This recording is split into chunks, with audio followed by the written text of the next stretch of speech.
Oh, hello, friends. It is Nomad Brad coming to you from my box truck. So, I just had a little bit of a mistake. Um, I accidentally started and then stopped the stream that I had scheduled for today. Yo, yo, yo, John C in the house. Down to Drift, Matt AK, hello. Welcome to the stream, everybody. Seratos, welcome. Hello. Happy to see you guys. Thanks for jumping over. I'm on my computer today and I accidentally started, like I double clicked the start stream button. And so it like started it and then it ended it right away. So I had to start a new stream, but I'm glad it's working. I'm here. We're here. We're ready to go. So happy to see you guys. Thanks for coming to Wednesday's live stream. Um, Antonio in the chat. Okay, Diver in the chat. Kenny on board. Kenny, happy to see you. Charlie Pepin in the chat. John C. It's a mistake by Men at Work. Absolutely. Matt AK currently sketching out a new plan for a 14-foot cargo trailer. Happy to hear it, Matt AK. Yeah, a 14-foot cargo trailer is fun. It's basically a box truck, just, in a trailer version. So you can do a lot with a cargo trailer. Definitely going to be a fun build.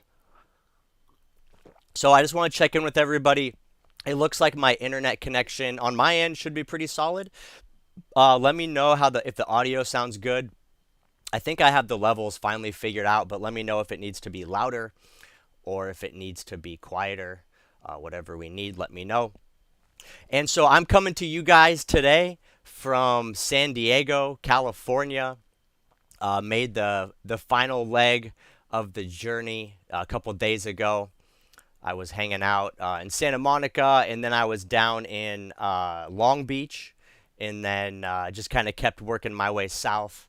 And so now I'm back in San Diego. And the first thing I noticed right away is San Diego is way less populated. All the vacationers and summertime people seem to have left. So it's a lot quieter here. The crowds have died down, and there's a few less nomads in the parking lot. Audio is great. Thank you. Appreciate it. Super Dave is here. You guys have definitely seen this parking lot. I went live from here over the summer, so we spent quite a bit of time staying in this parking lot. It's at Mission Beach, and so right across from here is like the roller coaster, and there's like a boardwalk, and so I did a live like a walk and talk over the summer. So you guys have definitely seen this spot. And the box truck in the video here, that's Suron Dave. So I was with Suron Dave in last week's video. We were riding e-bikes together, and so he came down to San Diego to get out of the city and to hopefully find a little more of a laid-back vibe.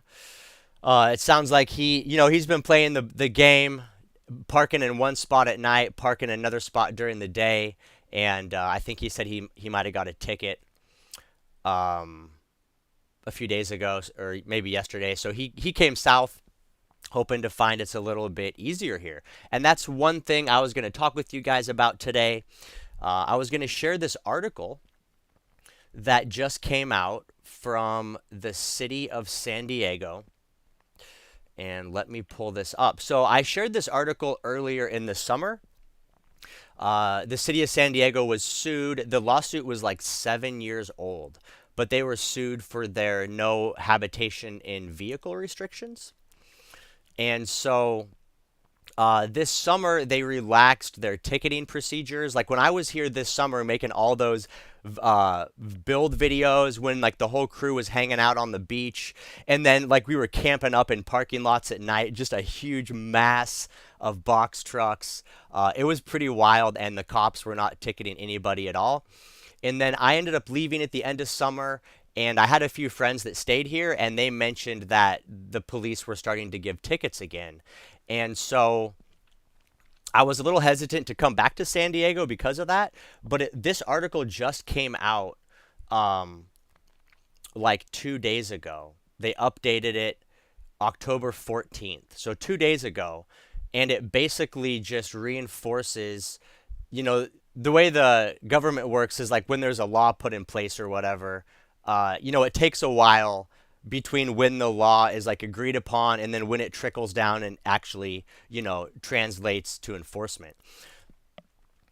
And so basically what it says is that um, I'll just read an article here. The class action suit challenged the city's vehicle habitation ordinance and oversize vehicle ordinance, which prohibit living in cars and RVs as well as parking them in public lots between 2 a.m. and 6 a.m. So they gave out a bunch of tickets. The fines double if they go unpaid. And this goes all the way back to 2017. But basically now they've pulled that back. If you get the tickets, if you had tickets, you can like write them a letter and they will get reversed. And then the key thing right here is it says tickets can no longer be written if the only violation is living in a vehicle. There must be reasonable suspicion of a separate violation according to this agreement. So what that sounds like basically is at this point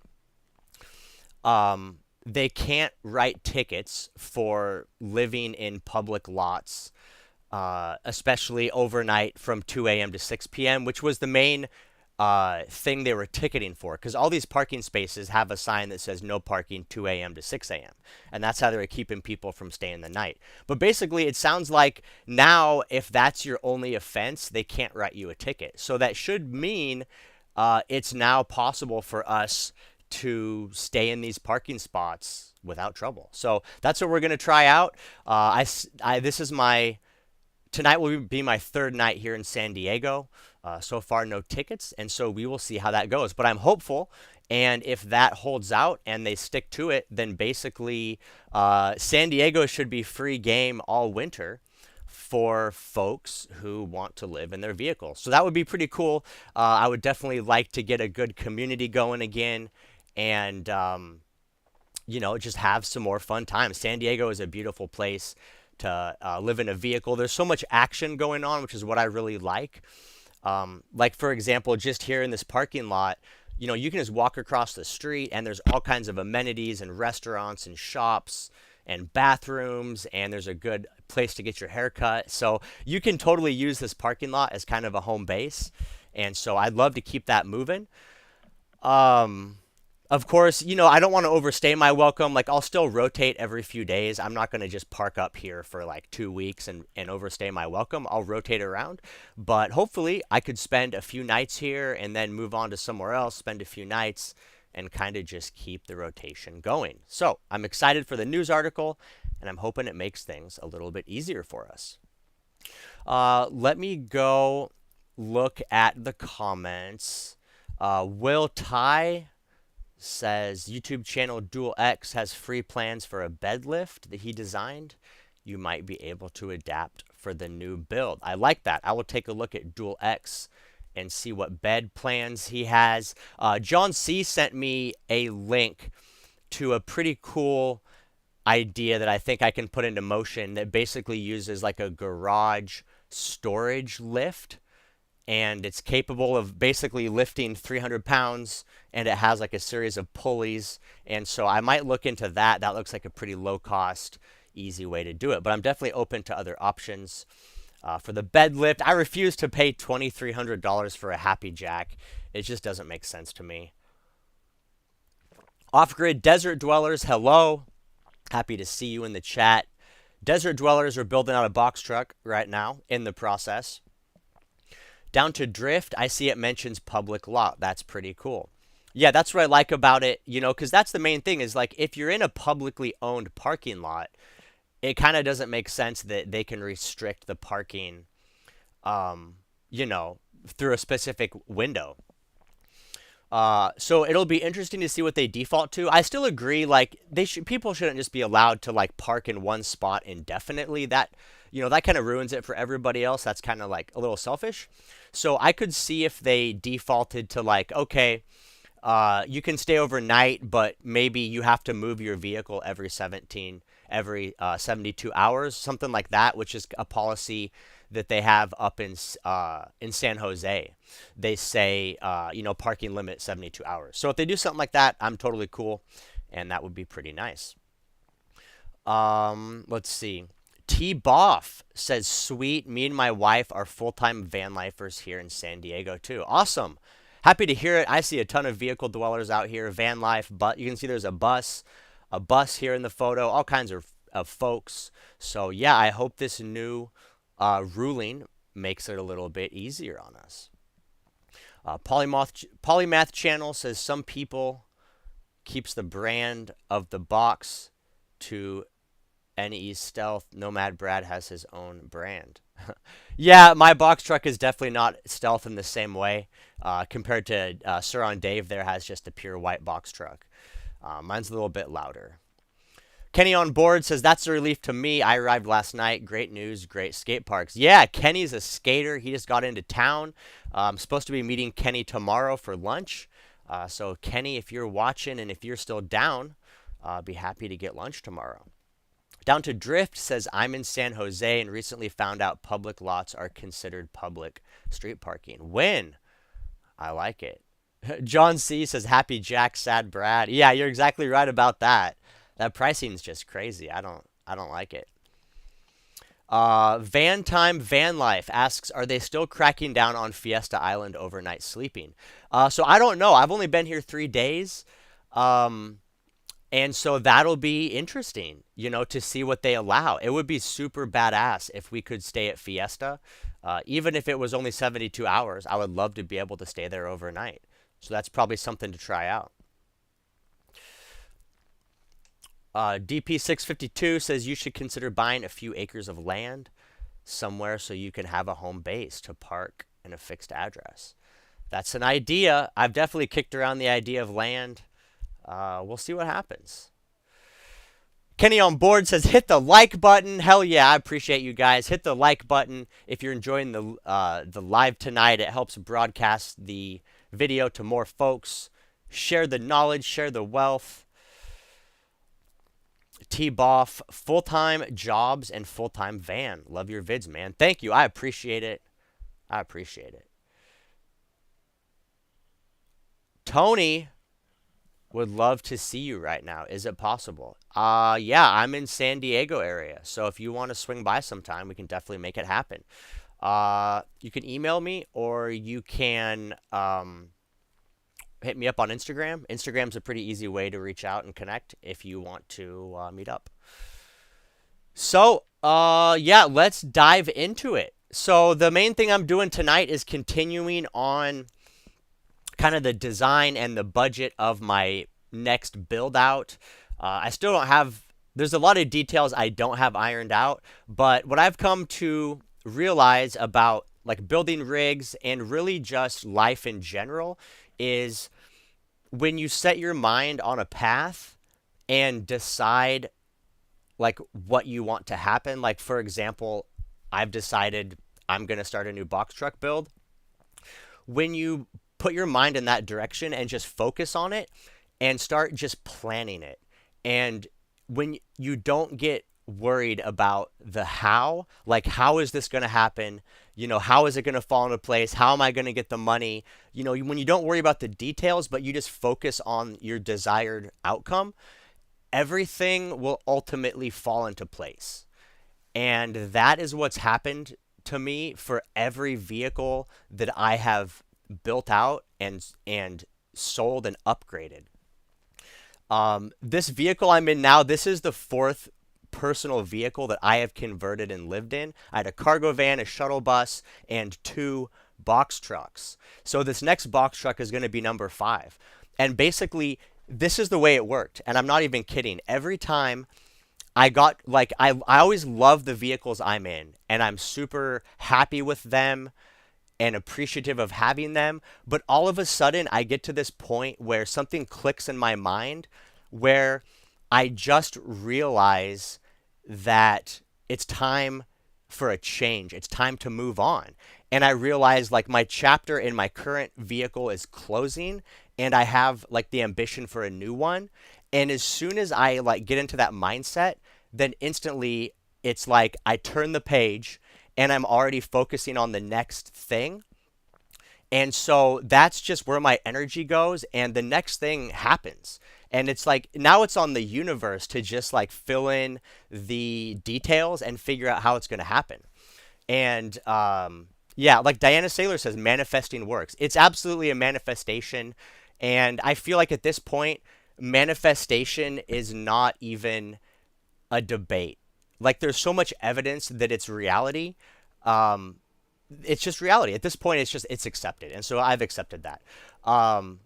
DP652 asks, how long have you been living in your tiny home? I've been in this rig for about 2 years. My overall time in vehicles this April will be 7 years for me. So I started van life April of 2018. So coming up on 7 years. So I'll tell you a quick story. When it first happened to me, I was in my cargo van that I converted. I was traveling as a nomad. I was living in Pahrump, Nevada, completely nomadic. I had no home base. Everything I owned was in my van. And I just realized like I'm ready for a bigger vehicle. And I didn't know how I was going to make it happen, but I knew I was ready. I hopped on Facebook Marketplace. I started looking at vehicles, and check out how this worked out. I happened to be staying with a group of nomads that I met through Bob Wells, because at the time I was filming videos for Cheap RV Living, so I was traveling with Bob Wells. And so I met a whole group of nomads. We were camping together. I met a dude in this nomadic group that was traveling with a buddy and living in his trailer, and he was looking to start out his own van life. And like we got to talking, and I mean, guys, what are the odds of this? Like how often do you ever come across a nomad that is like living in another dude's rig, and they're just friends, and he's looking to buy his own rig? Like that never happens. So in the span of about 2 weeks, this guy went from a complete stranger to becoming a friend, wanted to buy my vehicle. I agreed upon a price. He had cash to buy it. He fronted me the cash.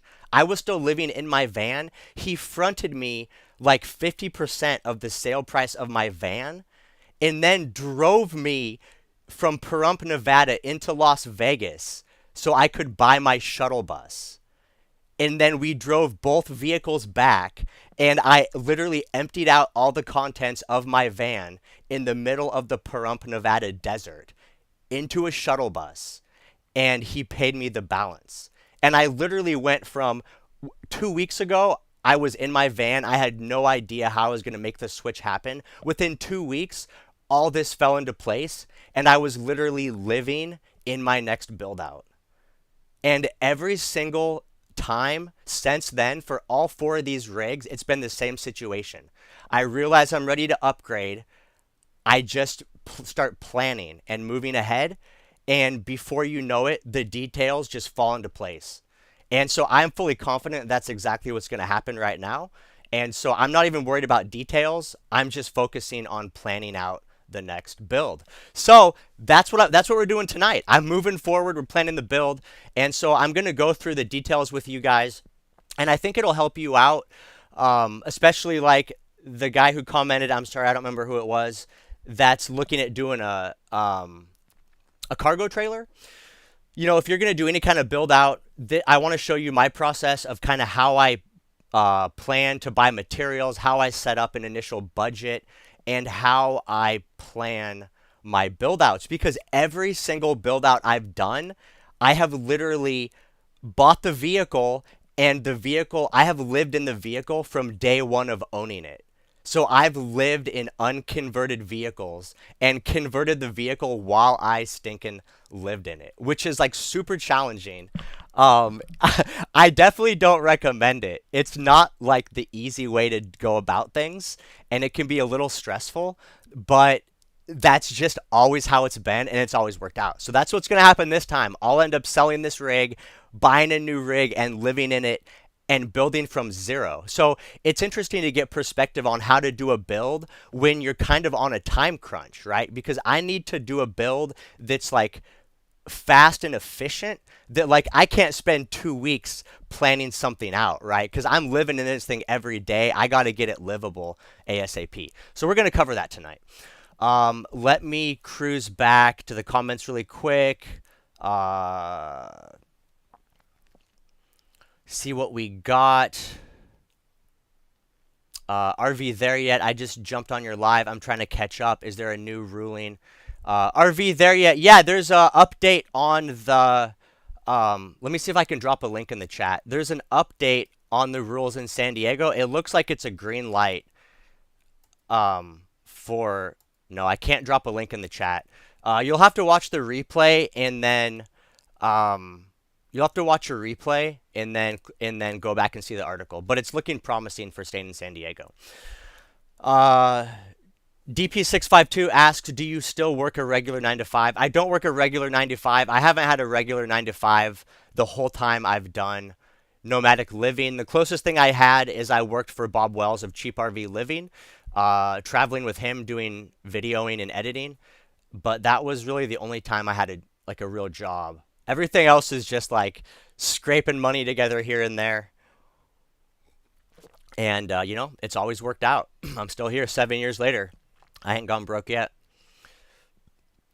Okay. Soon you'll be ready for a 40-foot schoolie. Man, I gotta say, I don't picture myself in a 40-foot schoolie. The next build is gonna be a 16-foot box truck. And every time I do a new build out, I always say like this is gonna be my final build out. And it's never the truth, right? I always do something else. But I think size-wise, I think this 16-foot box truck is going to be about perfect for me. So super excited about it. Will Ty, are you in contact with Zach? It seems he's having problems with his box truck not running right now. I'm wondering how serious of a problem it is. Yeah, of course. Yeah, me and Zach are still super good friends. He's up in Bend right now doing, I think that's Sir on Dave right there. Oh, no, that's Jay. That's Jay rolling up. Yo, what's up, buddy? Yeah, what's up? Hold on, let's see what Jay wants. What's up, brother? Hey, you're on YouTube. What's up, brother? Live, man. I just got a ride with the craziest Uber driver, man. He just. Oh, yeah. I don't know. He was trying to get here in a hurry, bro. He wanted that tip. He wanted that good tip. He was a brother. I was like, I thought it was a brother, but I think he was like maybe from like somewhere in Africa. Oh, yeah. But he was just like. I was like, Shit, man. new driver. But Hell yeah. here, fucking quick. That's for sure. You, Freaking quick. you hanging out for a bit or what? I'm gonna cruise, man. I gotta bring fun stuff over. I gotta stop by my storage unit. Okay. Store stuff. But Okay, cool. if you're live and stuff, I'll Yeah, I'll see you around, bro. Yeah. good to see you. All right, brother. Peace. Take care.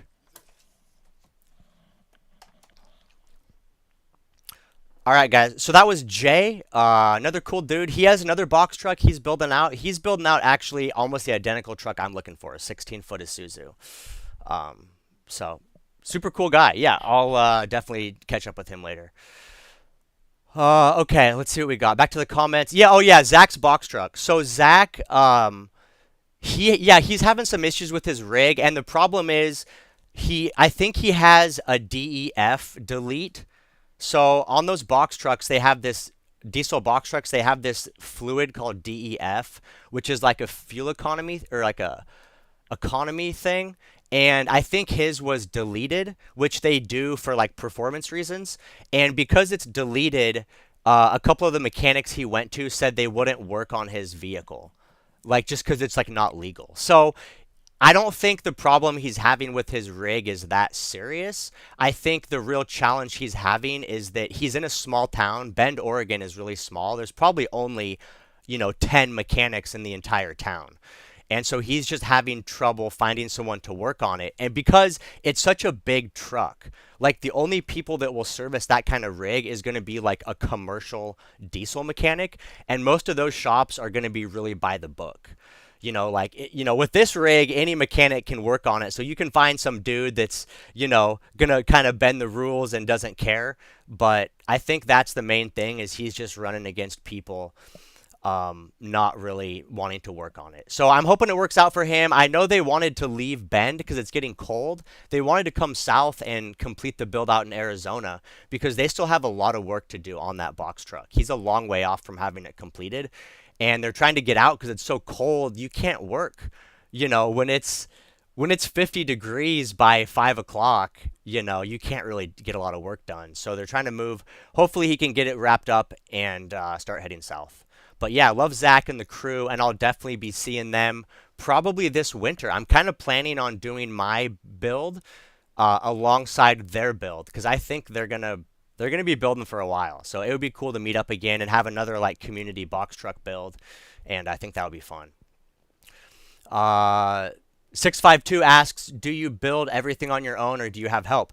Every vehicle I have built has been 100% on my own. I have had some help like near the end. Like I've come down to Arizona and my dad has helped me on stuff. Like for example, my dad helped me do these overhead cabinets. And he helped me with a couple other little things. So I've definitely had some help, but I've done most of the work myself. And that's the reason I say that is because a lot of people will say, like, my dad helped me on a build. And when people say that, a lot of times it means like my dad did the build and I like held some shit together while they screwed it, right? But like, no, I did the whole build, I designed everything. My dad helped me. We did some brainstorming. He had some suggestions. He helped me hold some stuff, or, he had some ideas. We went back and forth, but I did this whole thing. And I did this initial build by myself in Texas. I mean, I installed this ceiling paneling by myself. And let me tell you something. If there's probably nothing more difficult than installing, ceiling panels by yourself. It was an absolute acrobatic feature, and I wish I would have filmed it, but I didn't. It was totally nuts. 652 says, I don't recommend living in an unconverted vehicle. I hear you, bro. I know it's madness, but we're gonna do it again. This will be the fifth time.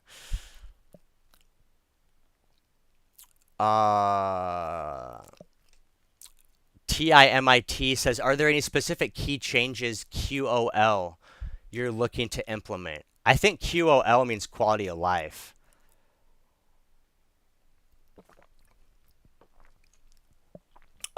Yeah, lots of them. I'm gonna have just more space. I'm gonna have a bed with like a bench and lounge area underneath. So that way, like during the day, I can motor the bed up, and I have just a big chill hangout spot. Um, Also, I'm gonna have a full wet bath, so I'll have like a legit shower and everything. So something like that. Because next year, honestly, I want to do less city traveling. I want to be more remote, like out on BLM land in the summer for like a couple weeks at a time. And so, for that type of situation, I'm gonna want a little more space. I want to carry a little more supplies, and I also want to, have a shower and have like more water. Animus D says that's a dope story. It's amazing. Like our mental planning and daydreams are sneak previews of the future we're meant to have.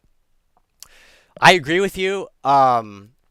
It's crazy. A lot of people say, like humans, we are creators, right? Like we have ideas, and anything you look at, we create, right? Whether we're like building a box truck, that's a creation. If you're like an artist, you're creating stuff. If you're, skilled labor, if you're like a welder or an electrician, you're creating a set of lines, or you're creating a flow with piping. So we're always creating, even making dinner. You're creating a meal, right? You're choosing the ingredients, you're combining them, you're selecting what heat to use. So we're constantly creating throughout our life.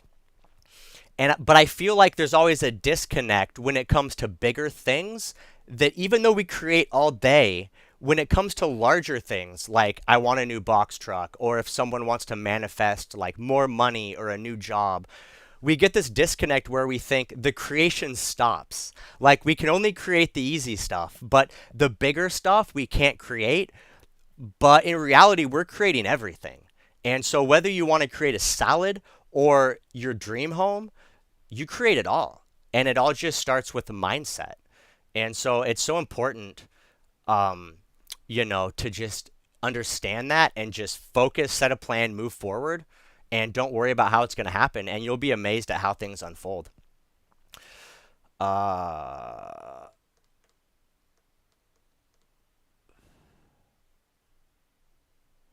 Matt AK says those shops can get the government after them if they're found out. Yeah, see, exactly, EPA. So it's all government regulation. And it makes sense. Like, they don't want to risk their reputation and get a lawsuit, especially for Zach, because he's a YouTuber and he's super upfront about it. So it's like, you're not going to want to do mechanic work on a YouTuber's truck when there's a potential that word could get out and then you could lose your license or something. Down to Drift is out. Take care, brother. Check the replay. Happy to see you here. Suron Dave says, no way I could have installed the panels myself. Bro, I know. And that's why I had to cut the panels down. So these were 4x8 sheets of like 1/8 inch panel. And I had to cut it into 2-foot strips. So I had to cut it into strips so that I could manage them by myself. And I was literally in here like with the screw gun, with a ladder, with the screw ready, and I was like on the ladder. I had my head bracing up the panel in place. I had to like shift it into position, have everything lined out, and I had my head supporting one part of the panel, my arm supporting the back part of the panel. So I was like this, and then my screw gun, I was like boom, boom, boom. It was absolutely wild. And that's why I have these light strips in, because the panels are in 2-foot sections. So it was like absolute gymnastics, but I have just always been someone that I was raised that like you just figure it out yourself. Like I was raised like you don't ask for help, you don't rely on other people, you just make it happen. And so that was my mindset. I just made it happen. But I'm not saying that's like the best way. Like it would have turned out better if I had help. So yeah, I think I'll have help this time. Funny thing, Sir on Dave actually mentioned he might be hanging out and helping a little bit with this build. So it would be nice to have a second set of hands. Things would definitely move faster, and the results would be a little bit better quality. So definitely looking forward to that. I see Alvin, AJ, Scoggins in the chat. Happy to see you here, AJ. I saw that AJ is here at Fiesta Island, or he was. He's also in the box truck gang. And so he must have been down here escaping Arizona from the heat. So happy to see AJ. Maybe I'll run into him this winter up in Arizona doing the build. Van Time Van Life says, Nomad Brad, would you ever think about getting an e-bike? Oh, Van Time Van Life, you have not been watching my channel, sir. I have published quite a few videos that share the e-bike that I currently own and use. Yes, I have an e-bike. I love it. It's not a fancy one like Sir on Dave's. I definitely want to get a nice performance e-bike, which I will get when I get this next build. The build I have right now, I have no way to transport it. And so when I do the next build, I will get a legit badass e-bike. What's the budget on the new truck? Good questions.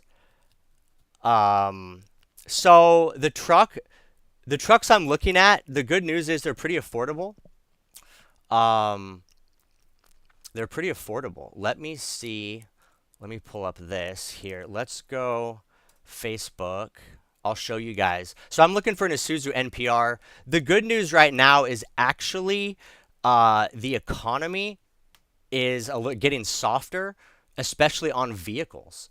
So vehicles are actually going down in price, especially business vehicles. And I've seen some crazy prices on box trucks, guys. Like if you're looking at even a truck like mine, like look at this. This is the same box truck as me. It's higher mileage, right? It's 194,000 miles. But look at the price on that. It's only, hold on, you can't see it. Let me move my thing here. It's only $8,600. That's such a low price. This box truck that I'm in, which I bought mine with 120,000 miles, but I paid $12,000 for it. And that was back in like 2022, when vehicle prices were like peak height for COVID. And so now the prices have come crashing down. So the good news is it's a good time to buy a vehicle. There's some really good deals out there. And so I was cruising through before looking at box trucks. Check this out. This is one that I like. Now this is a diesel. I'm not really sold on diesel yet. I'm kind of considering a gasoline engine, but this box truck, it's super clean. It's the 16-foot box. It's got the cab over chassis. It's a 2010, so it's a little bit updated on the interior and all the trim packages. And they're only asking $12,500 for it. And that was lowered down from, hold on, let me move my webcam window so you guys can see that. So they're only asking 12.5 for this vehicle. And that is lowered from, it was originally listed at 15. So you could possibly offer 11 and maybe pick this thing up for 11.5. But this one's a 16-foot box. It is a diesel, 181,000 miles, but it's super clean. And what I like about the NPR specifically is that it's got, because of how short it is, you can see all the photos there. Because of how the cab is over the wheels, it's really short bumper to bumper. So this rig is only 23 feet bumper to bumper versus the rig I have now is 21 feet bumper to bumper. So this is only 2 feet longer, but I'm getting an extra 4 feet of living space. So I get a 16-foot floor in this versus my current box truck has a 12-foot floor. So it's only 2 feet longer, but I get 4 more feet of living space. And this is the same length as Sir on Dave's box truck.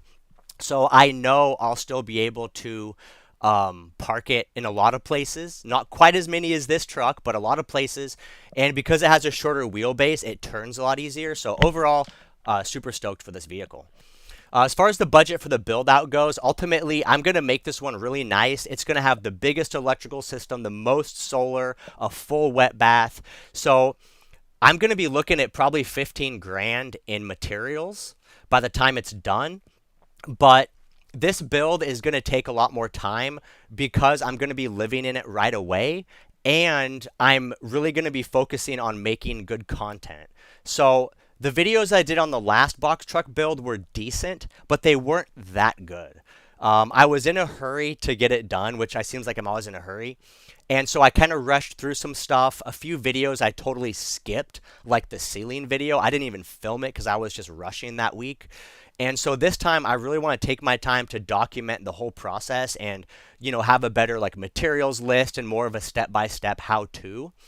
And so this build is going to take a lot longer. So it's not going to be complete anytime soon. But what I am going to do is work quickly to get like the bare minimum systems installed so that it's comfortable. And so I'll show you guys what that looks like. Let me check the comments really quick. Sir on Dave has no windows, although he is talking about putting windows in his rear roll-up door.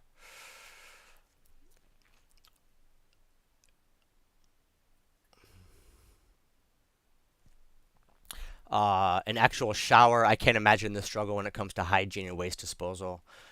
Yeah, it's been crazy. I've been living in a vehicle for almost 7 years now. No shower and no legit toilet. And I know it sounds weird, but I'm telling you, it's not that big of a deal, at least for me. And I started out with Bob Wells, and he's been in a rig for 10 years. And that dude is in the same boat. No legit toilet, no shower. And so I learned from him, and once you kind of get used to it, believe me, it ain't that big of a deal. If it was, I would change it. So I am finally now gonna do it, but it's really not that bad. 652 says I'm not figuring that out myself. I would definitely need help. Yep. Sir on Dave's putting a window in the back. Sheetrock lifts. I feel you. Yeah, 194,000 is nothing on a diesel motor. I know AJ, who was here in the chat, he has the similar box truck. Cab over. He has the bigger engine. It's like a 7.8 liter, but his has like 350,000 miles and it runs really well. And it sounds like a badass rig. Like when he pulls up, this thing sounds like a hot rod. Like it idles for a diesel. It idles pretty high. It's like whoa, whoa, whoa, whoa, whoa, whoa. When it's got like a super loud exhaust, it sounds like a freaking beast. Honestly, that like 7.8. I think it's a 7.8 diesel motor. It sounds like a beast. Someone asked about the grandma's attic. No grandma's attic on these because the cab tilts to access the engine. You can't have anything above the cab. So that's what I am giving up is the grandma's attic.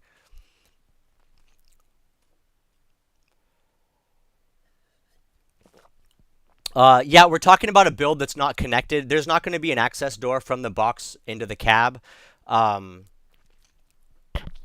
in the past, that's been kind of a deal breaker for me, but honestly, I've had so much crap in this van right now that I haven't been able to use my pass through for the last few months, and I kind of realized I don't need it. And so I think for me, it was kind of a crutch. Like, I was worried I would be in a situation where, like, I didn't want to have to go outside to get to the cab. But in almost 7 years, I've never been in that situation. And so I think I'm just going to kind of say that it's going to be fine. And moving forward, it's not going to be a big deal. Greg says the cab over will give you a rough ride. Yeah, I mean, I know it won't be as smooth, but, my thought is, they've made these vehicles for 30 years. They're all over the road. They make millions of them, and people drive them. So I'm sure it's not going to be perfect, but also it's just everything's a trade-off. And so for me, it's more important to have a huge living space with a small footprint. If I got this same 16-foot chassis with like an Econoline front end, I would be looking at like 27 or 28 feet instead of 23 feet. Um, and so like I just, I would rather have the shorter distance. So it's just what it is. And they make other stuff like they actually make airlift, like air ride seats that you can put in these. So there's some stuff you can do. I'll just, we'll see what happens. And that's the thing is everything you get into is a trade-off, and then you get something and then you realize like, oh, this isn't as nice as that. But at the end of the day, it all works out. Will's asking if I'll do a split door. I kind of wanted. I go back and forth on a split door. I don't think I will do a split door because I'm gonna leave the lift on mine. So basically, I'll be able to motor out the lift, and then I'll have like a 3 foot by 7.5 foot platform that I can hang out on like a deck. And so I don't think I'll do the rear open up doors because if you do that, then you have to have a side door and you're kind of giving up a bunch of access space. And I think it's cool, but the reality is it's fun, but there's really limited times for me where I'm comfortable having my whole rig open like that. And then you're just inviting in like all the bugs, all the sand. I kind of like having a door where I can close off my rig and I can keep out the bugs and not have the outside living inside my rig. So I don't think I will do the split door, but I will do a big window on the back. So you can see outside. Okay, that's it, guys. We're gonna hop into some details for tonight. I got a little sidetracked. We're already almost an hour. Let me hop over and we'll go over some planning details. One last question from Sean. He says, "I want to have a recording studio, workshop, bench, guitars, guitar repair. Which would be better, a ProMaster or a box truck, and how much power?" So I will always recommend a box truck, and the main reason I recommend a box truck is for the roof space. Yeah, so here's another great question. Everybody asks why box trucks. There's two main reasons. Number one, the roof space. You get a flat rectangle to work with, and you can install the most solar, right? Any other vehicle, it's not going to be as wide. A box truck is 7.5 feet wide. And you get, depending on your box size, you get a full length flat roof. So regardless of how big your vehicle is, if you have a 10 foot or a 12 foot or a 16 foot, a box platform is going to give you the most square footage. So you can fit the most solar on the roof of a box truck, regardless, compared to a schoolie even, or a van, a Sprinter. They're narrower and they have curved sides. So even if you wanted to go edge to edge, you'd have to build out like a huge roof rack, and it's just not ideal. So I like a box truck because they have the most room for solar, which is important, and that gets into Sean's question. What would you recommend? A box truck, because you're going to want as much solar as you can fit, and you can easily fit 1,000+ watts on the roof of a box truck, almost any size. I'm planning on doing 2,000 watts on this 16-foot box. If you go with a ProMaster, you're automatically limited to like, even if you have a full size roof rack edge to edge, you're going to struggle to get 800 watts. And if you want to do air conditioning, 800 watts is not going to be enough. So that's why I recommend a box truck. Reason two is they're square inside, so it's easy to build out stuff. Like the cabinets, you can use regular cabinets from Home Depot. You can use regular sink stations from Home Depot. Everything is square. You don't have to do custom contours. Any van or schoolie, the roof is rounded. So it takes you 10 times longer to build anything because there's all these contours and edges, and you cannot use prefab, pre-built cabinetry. And then the third reason I like a box truck is for price. So as you can see, this 16-foot box truck is literally $12,500. Right before this, I showed you basically the box truck I have right now listed right here for sale for $8,900. You can't buy a ProMaster or a Transit or a Sprinter for less than probably 25,000. 25,000 is probably going to be your cheapest Transit, ProMaster, Sprinter. Anything below 25K is going to be beat to shit. You're not going to want that anyway. So it's like, it's got the most living space. You can fit the most solar on it. You get 7-foot ceilings. You're not going to find 7-foot ceilings in a Sprinter, in a shuttle bus. It's the cheapest. I mean, it's like, why would you get anything else? I would like to hear people's arguments. Like, why would you not get a box truck? I just can't wrap my mind around why you would get a ProMaster. The only benefit is that they can be easier to drive. But my argument is you could even get a 10-foot box truck, which is small. It's going to be smaller than a ProMaster. And you're still going to fit more solar on the roof because of just the square nature of it. Like, look at this. Here's a 10-foot box. This is tiny. That thing's only 10,500. It's a 2009. This is a 10-foot box.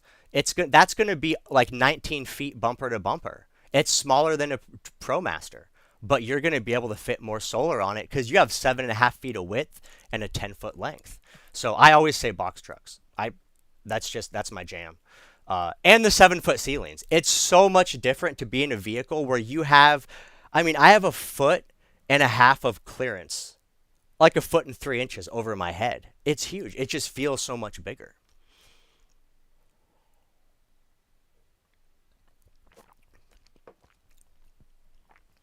Yeah, also payload issues.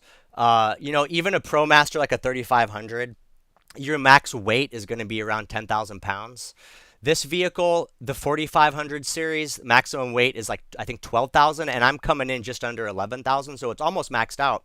But this Isuzu, it can handle up to like 14,000, so I can actually haul 2,000 more pounds. So that's something else to consider is the box trucks are just built to handle more weight, and so they'll drive better. With a ton of weight loaded down, they're not going to be as crazy as like, throwing a bunch of weight in a little ProMaster. And that's one thing people don't think about is they'll buy like ProMaster or Transits in like the 1500 series. And people don't realize when you're looking at a vehicle like 1500, 2500, 3500, all those designations have to do with like the heavy duty rating of all the drive components. So like a 1500 van is not rated to carry the weight of a full conversion. So people go and buy like a Transit 1500 and they don't realize it's super light duty. And then they fill it with a bunch of bullshit and batteries and they throw a huge water tank in the back. And then it's riding like this and it's super bumpy and the shocks get blown out. And so that's something else to consider is you got to make sure your vehicle is capable of handling the weight that you're going to be putting on it. Dr. Acer Chromebook back in the chat. Happy to see you here. 14-foot truck can fit 1600 watts plus. Yeah, I agree. Plus fan and skylight. Yeah, absolutely. I have the 12-foot box. It's a 14-foot ceiling, but I have 1200 watts and I have room for a 5th panel. I was going to put a 5th panel in. So I could be at 1500 watts Or I could easily fit a max fan and a skylight up here if I wanted. So yeah, definitely a good choice. Charlie Pepin says that's why I'm going with 8.5 by 16 cargo trailer with the 8-foot ceiling. Yeah, that's a great choice. The 8.5 by 16 cargo trailer. I like the V-nose. If you can get one of those with like a long tongue, because I would put a mini split up on the tongue of the trailer, put it sideways, and up on the V nose, maybe mount it to the V, and do the little like V-shaped desk up in the front. Halferks says I'm just starting my project on a 16-foot. Hell yeah, happy to hear it. I'm gonna be starting that in a few months. Van Time Van Life, thanks for the input, Brad. You're a rock star. I appreciate you, man. I appreciate you. Happy to share it. Okay, let's get into some build information. I've been going on rants tonight, not even covering the things I said I was going to cover. Let's go ahead and change that. Let me pull up Pages, and let me pull up this other screen. Let's put away the iPhone. It's dark outside. Y'all can't see nothing now. What's funny is, as we were talking about ProMasters, there was a ProMaster that pulled up right next to me. And not to say that any of those vehicles are bad choices for builds, right? I'm not trying to like dog on those choices, but I'm just saying, if we're going to be real about like, what's the best vehicle, I would say hands down a box truck beats any other vehicle. The only argument you could make is like fuel economy is a little better on like a ProMaster, but at the end of the day, when you do the maths, a couple miles a gallon isn't really that much savings in fuel economy. And when you're talking about a home that you're living in, it just doesn't really matter.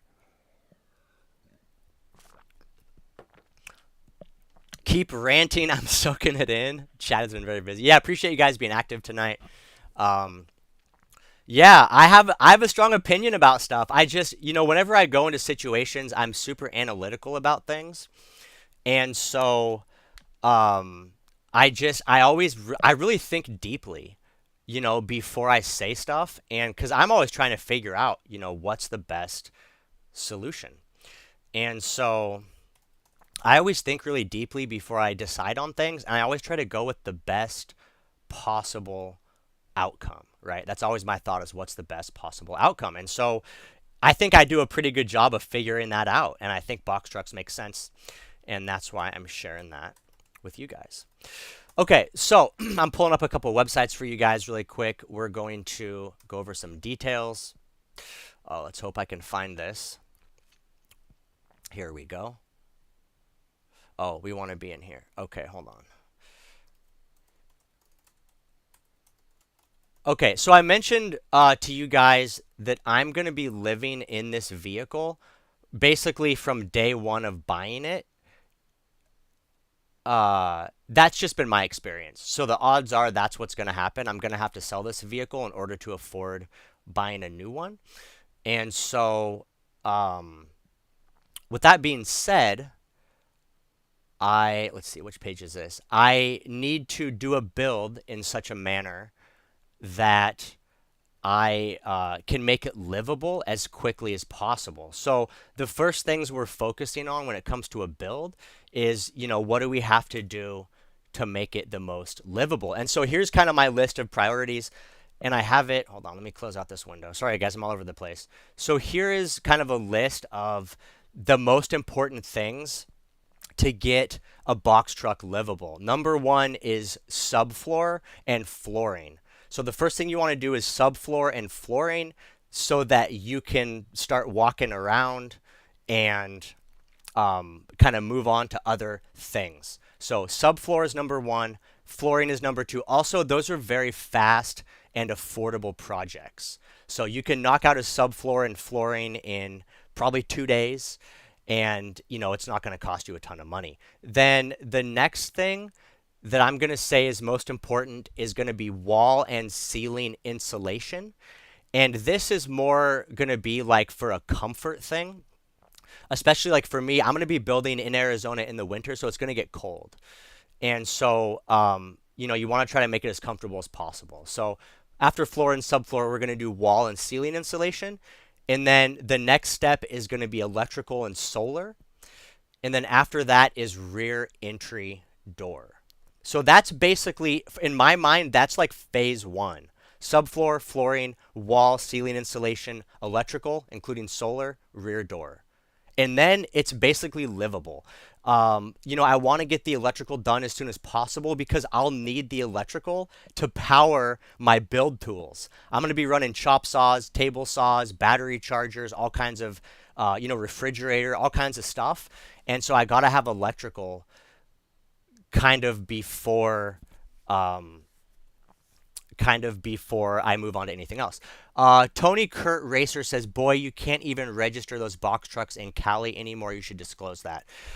Yeah, I mean, Cali has just a limit on how old a vehicle can be. So basically, all it is if it's a diesel, it has to have DEF. That's the only limitation. If it's a gas box truck, it doesn't matter how old it is, you can register it. If it's diesel, it has to have DEF, which they started DEF. I don't know exactly what year. I want to say around 2012. So 2012 or newer, I think somewhere in there, you can still register it. Um, yeah, so if you're in California, you just have to be careful. But most people aren't going to be registering these in California. Like I'm not going to register it here. And most nomads I know, they don't if they hang out in Cali, like they don't register here because it's expensive. Registration's expensive, taxes are expensive, insurance is expensive. California is expensive. So in general, you should not be registering your vehicle in California anyway.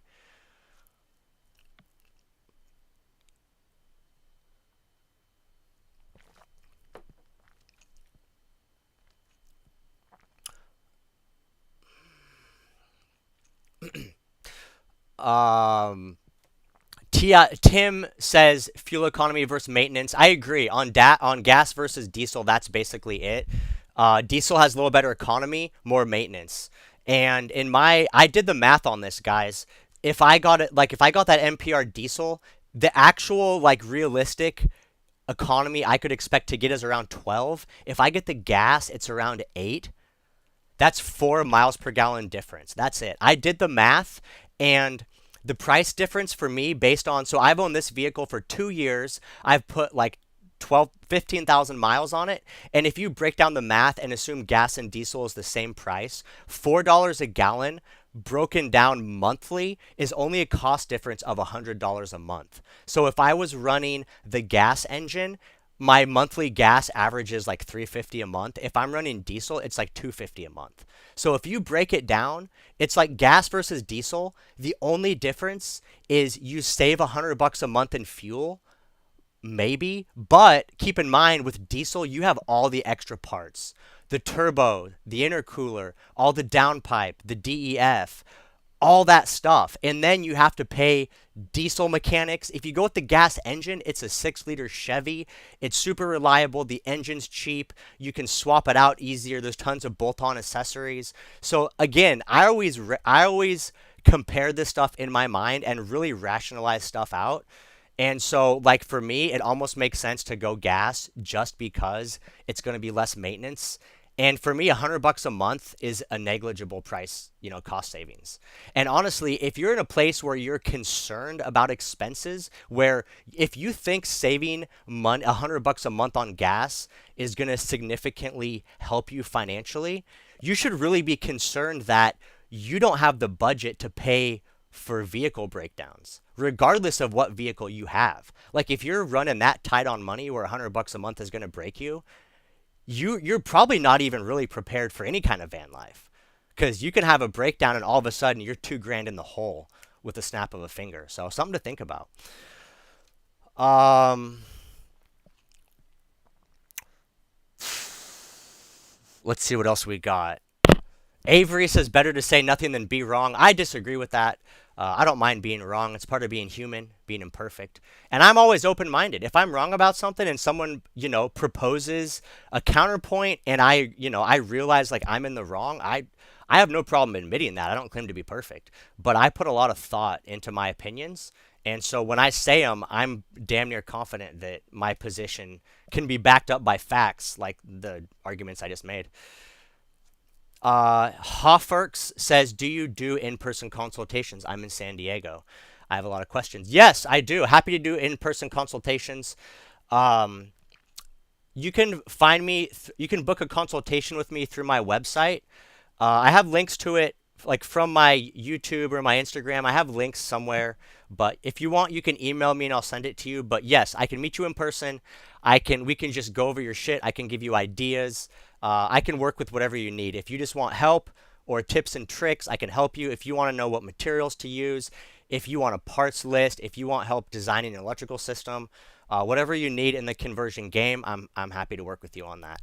I'm actually a subscriber just reached out to me a couple days ago, and he has an ambulance. He's up in NorCal, and I'm gonna help him design his electrical system. So happy to help you guys out with whatever you need help on.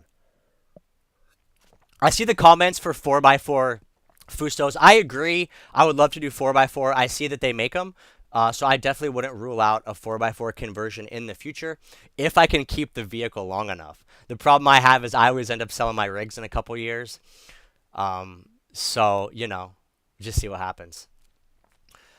Oh shit, Sir on Dave says 2007 and a half for DEF. I had no idea it went back that far.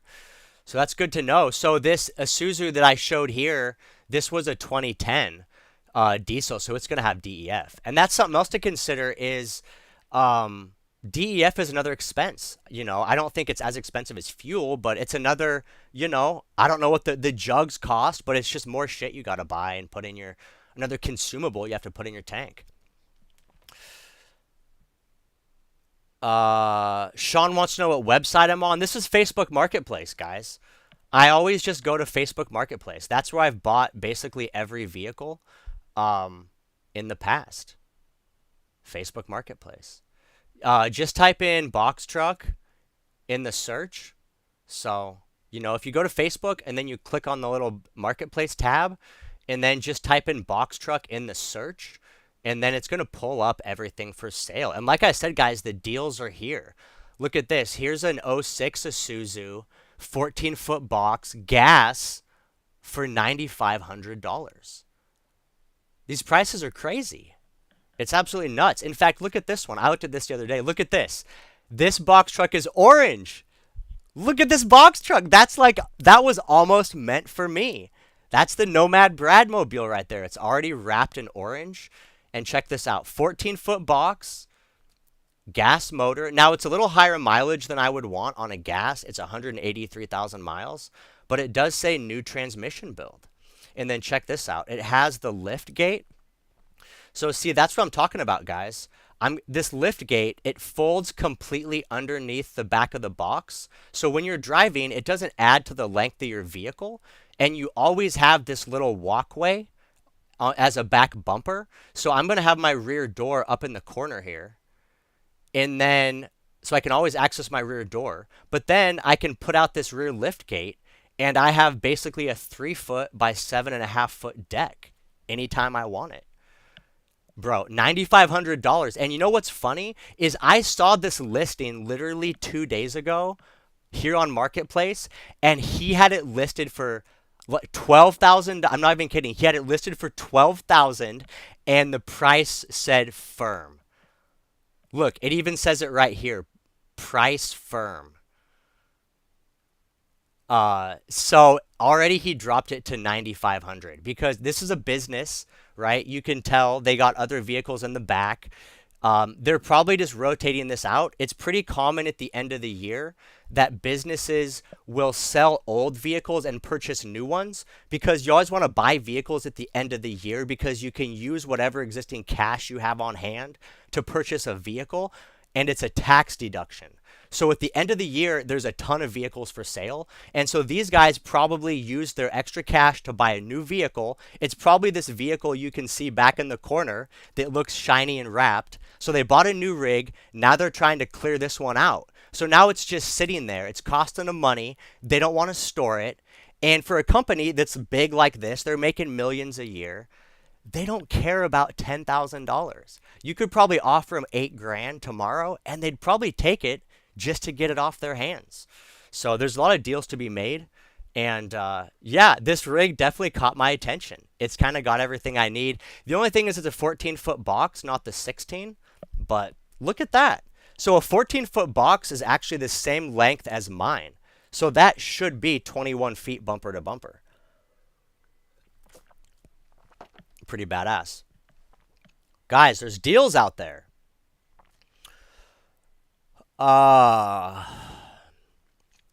Damn, Avery says 88,000 trucking companies went out of business in 24. That is absolutely, I can't even comprehend that. 88,000 trucking companies. That's crazy. Yeah, AJ loves the deck gate, the deck slash lift gate. I agree. Okay, cool. Let's hop back. I got on a side tangent again, guys. I keep getting distracted. There's just too much going on. Okay, so we're gonna go back to the build out plans. I want to kind of share with you guys, and we're gonna have to rush through this because it's already been an hour. I've just been out here just yapping. We're going to get back to the build plans. So I already mentioned the main things that I'm looking at to get done is subfloor, flooring, wall and ceiling insulation, electrical, rear entry door. So now we're going to kind of calculate what that looks like. And so let me see. Let me do this. Let me grab my phone here. Turn off the camera. Let me pull up the calculator. Okay. So I'm going to go through this with you guys. So I already know this is the insulation that I'm going to use. Oh, hold on. You guys can't see that. Bear with me. So this is the insulation I'm going to use. I really like it.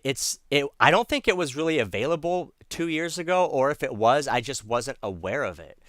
And that's another reason I'm always doing new builds is because I discover new materials and like new ways to build that I realize would be like better. And so I want to test it out and share it in a video. And the only way to really share a new installation video is to insulate a new box truck. Anyway, so yeah, so this is the insulation I'm going to use. It's click lock. It's pretty nice. So it's 1 inch thick and it comes in 2 foot by 4 foot sections. So basically, and this is for the subfloor. So I know the floor is going to be 7.5 feet and it's going to be 16 feet. And so if we go 7.5 times 16, that is 120 square feet. So I need 120 square feet of, oops, you guys couldn't see that, sorry. Here we go. So I need 120 square feet of subflooring and also floor materials. And so you can see on this subfloor that it's 76 square feet per package. So, it's kind of a weird number. So basically I would need 1.5 packages, which means 2 packages because you can't buy a half pack. So I would buy 2 packages. I would use the excess for another project, but basically I need 2 packs. It's $180. So I know for subfloor, hold on, let me make this a little bit bigger.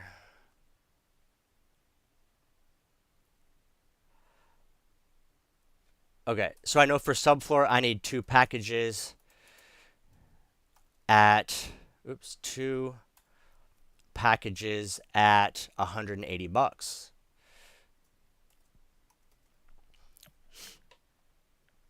Which is going to be $360. So I can basically insulate my entire floor for $360. Not a bad deal.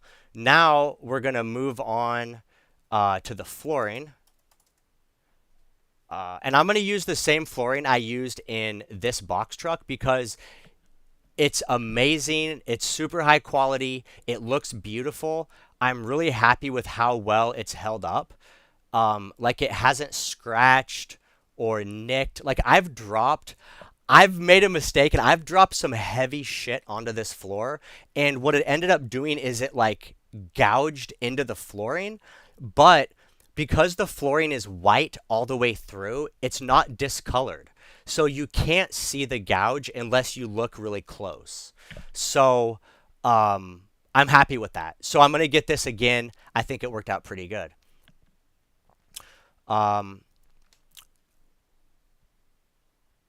Yeah, 180 bucks is for a 10 pack.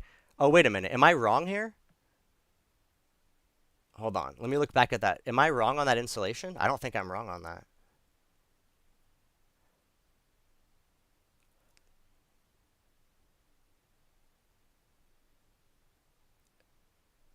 Wait a minute. Hold on. Let me go back and double check.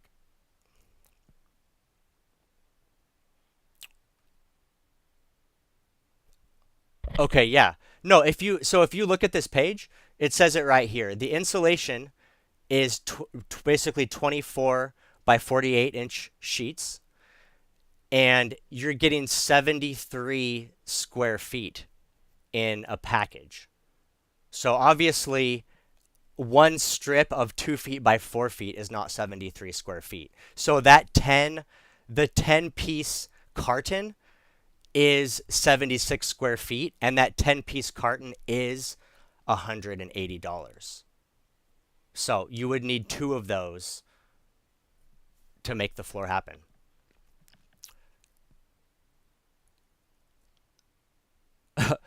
Yeah, you could definitely just use rugs.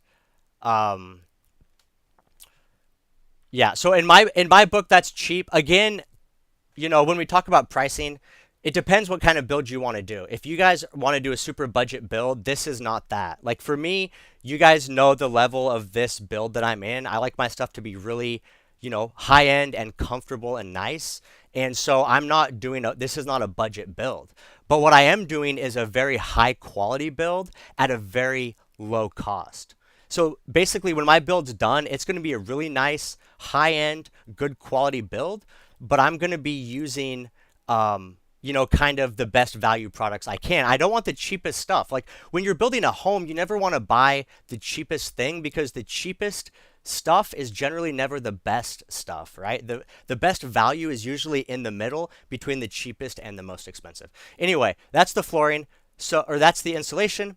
Now we're going to look at the flooring. I'm going to get this white marble flooring. Again, it's not the cheapest. Like you can get just the stick-on linoleum tiles for probably $1.50 a square foot. This stuff is $3.69 a square foot, but I'm okay with that because I like how I like the finished product and I want to have a nice, I want a floor that feels like a house and I want good quality products. And when you're walking around barefoot on a peel and stick linoleum versus like this high quality like tile, you can feel the difference. It just feels better. Anyway, so this stuff is, let's see what we got. 60 bucks for 15.83 square feet. So let's do the math again. 7.5 times 16 is 120 square feet divided by 15.8.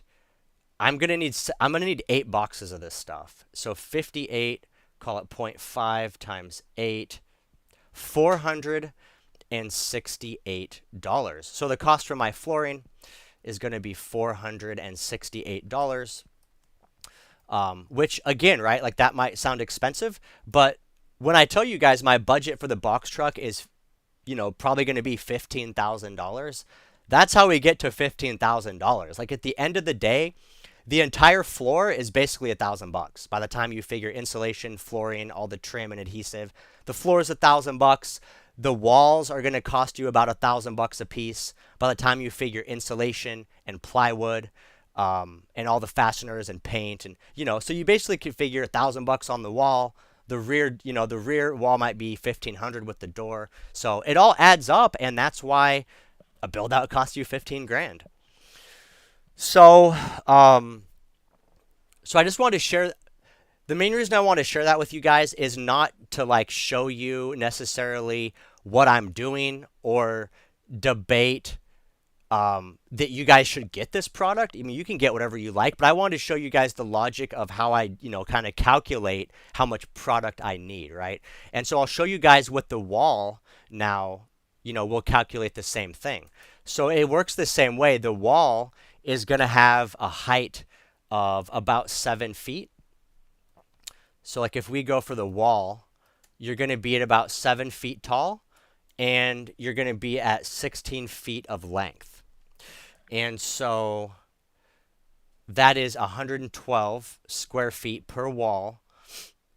This is on the long walls times 2, right? You got 2 walls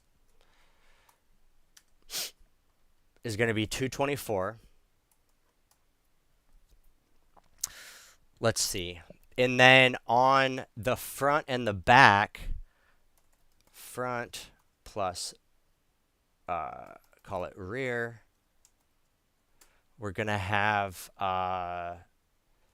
7 by 7.5.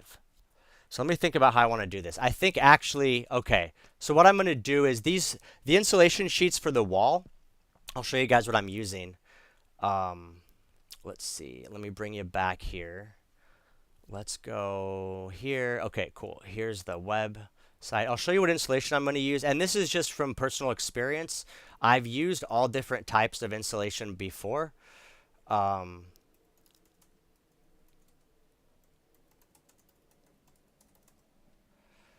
So this stuff right here, man, it is like I'm sweating right now. It's not even that hot in here, but I'm just like, I'm all pumped up from this live stream tonight. I can feel the like heat just coursing through my body. Okay, so here is the insulation I'm going to use. This is, you can get this at Home Depot or Lowe's. This is the most dense, rigid insulation that you can buy. And so this is the R5 XPS is the technology you're looking for. And so these are 1-inch thick and they're 4x8 sheets. They're $34 a piece. Again, not the cheapest, but in my opinion, probably the best outside of a pure, like a spray foam application. So this is the insulation we're going to use. And so 4x8 sheets are basically 34 bucks. And so what we're going to know is basically for the walls, we're going to do them vertical. So we'll use an 8-foot sheet and we'll just cut a foot off the top of each one. So we know the panels are 4 feet wide. So all we have to do is take the length of the entire box and then divide that by 4 feet, which is the width of these sheets of insulation. So for example, I know my walls are 16 feet. And then my front and rear are going to be 7.5 feet. 16 by 16 by 7.5 by 7.5. And that'll tell me how much insulation I will need just for the walls. And then you could also use this math for like plywood or whatever material you're going to put on top of the insulation. All right, so let's run the numbers on that. 16 plus 16 plus 7.5 plus 7.5. So that is 47 linear feet of insulation. And so if we take 47 feet divided by 4 feet, which is the width of these panels, we would need 12 divided by 4 equals 12. So I need 12 of these rigid panels times $34 is $408. So we're going to spend 408 bucks just on insulation for the walls.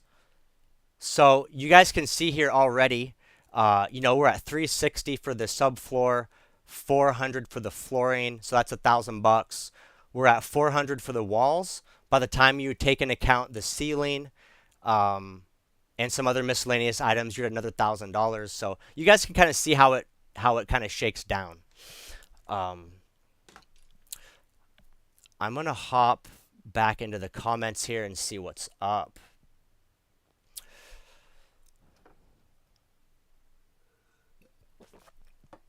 Inglewood Addiction says, I saw your vehicle in Long Beach, but didn't get to catch up with you to say hello. Hello. Happy to see you. I was in Inglewood for a couple days, or I was in Long Beach for a couple days. It was nice. I enjoyed Long Beach. Hope to see you next time. Nomad King Gamer in the chat. Miss you, Brad. Can't wait to meet up with you again. Hopefully in San Diego. If not, definitely Arizona.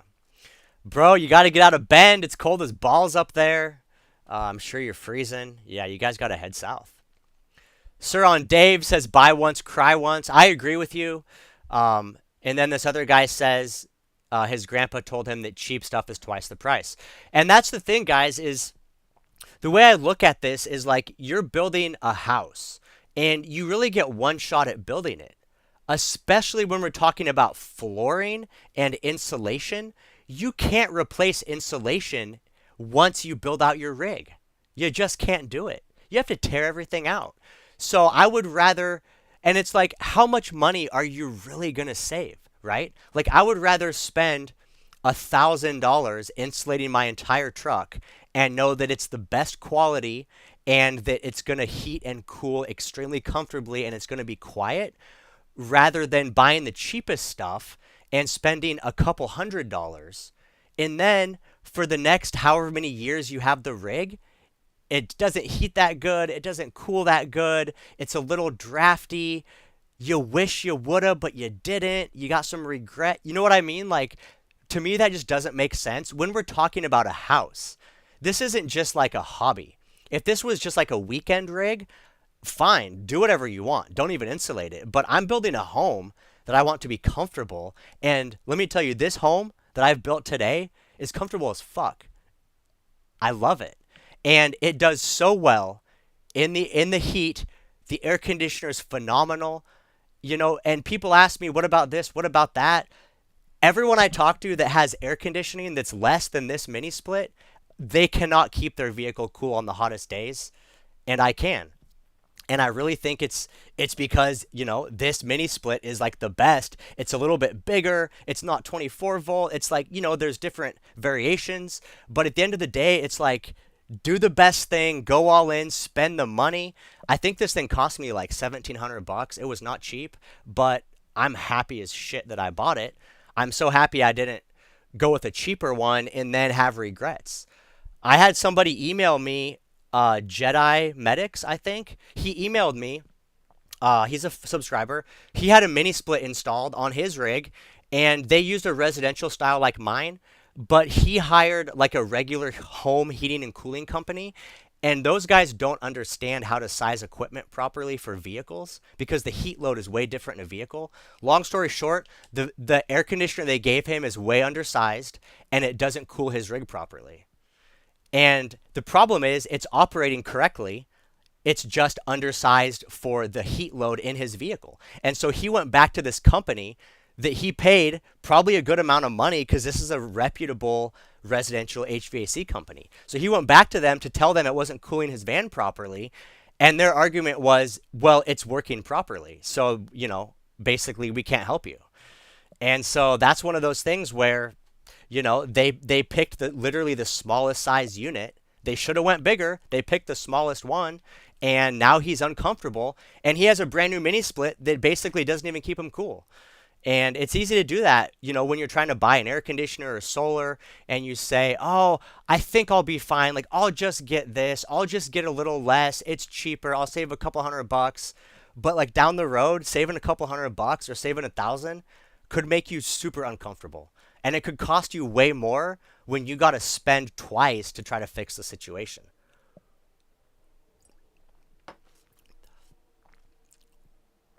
The only thing I'll say about that is there's caveats for that. Like, not everything has to be the most expensive. And I've found a lot of success with like the cheap Chinese diesel heaters and cheap Chinese lithium batteries.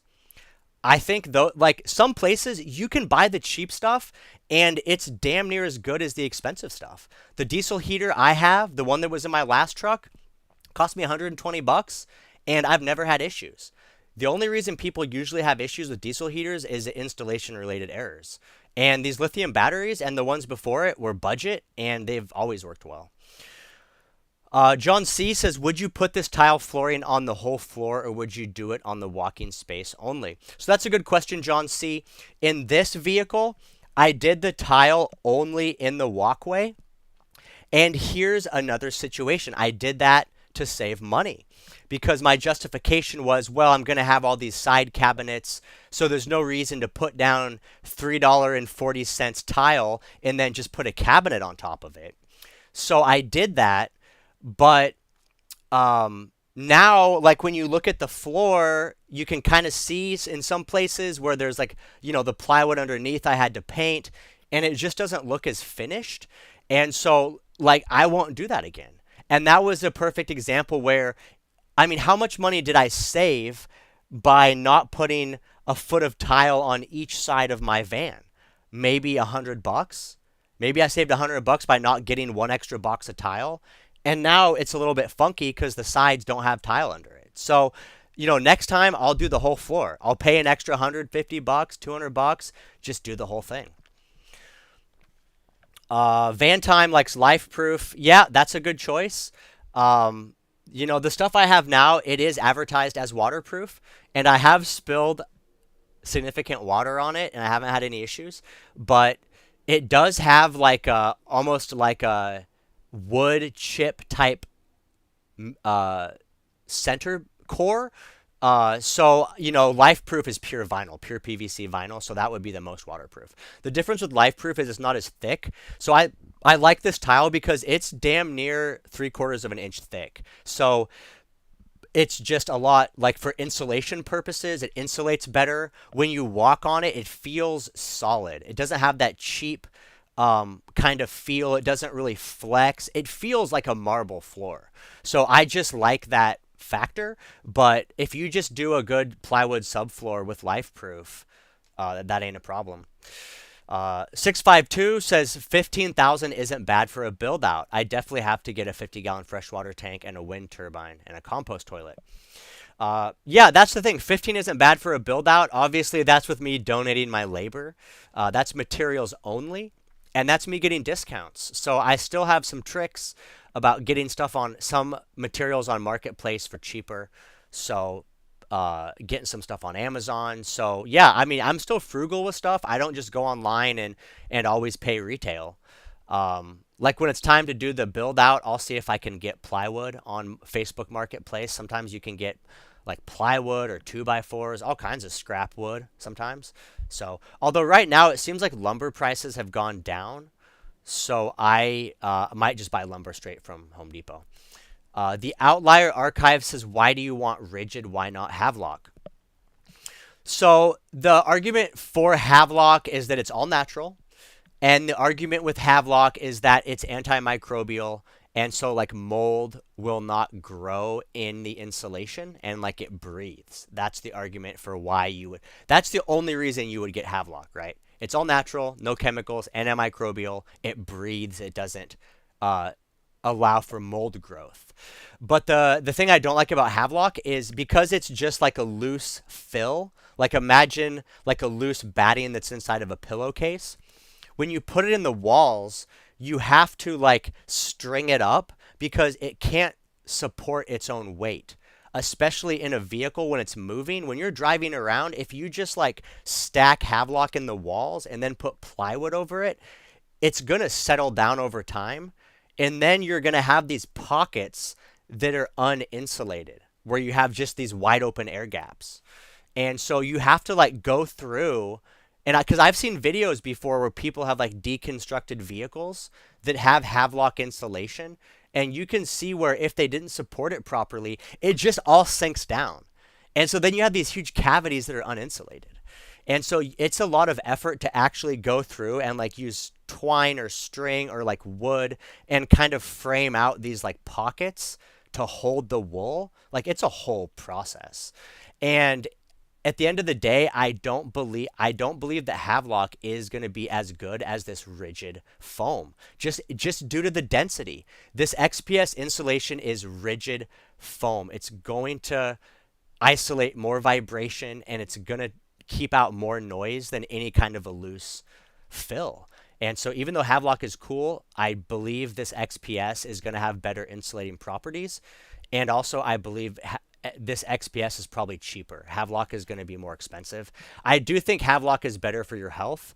I'm not excited about having all these chemicals in my new home, but it is what it is. And honestly, 9 times out of 10, I have the windows open. I'm not cooped up in here usually, so you just got to air it out and hope for the best.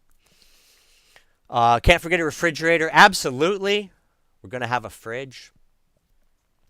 That'll be after the electrical. And that's part of the reason that I'm doing, insulation, flooring, walls, then electrical. Because then I can do a fridge, water pump, run my power tools, charge my phones and my cameras.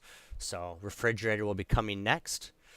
Jay Will says, is spray foam worth it for a box truck build out? I see it done often on schoolies. Yes, I think spray foam is worth it. I think it's superior to what I'm talking about, which is this XPS. But the difference is, if we're talking about budget.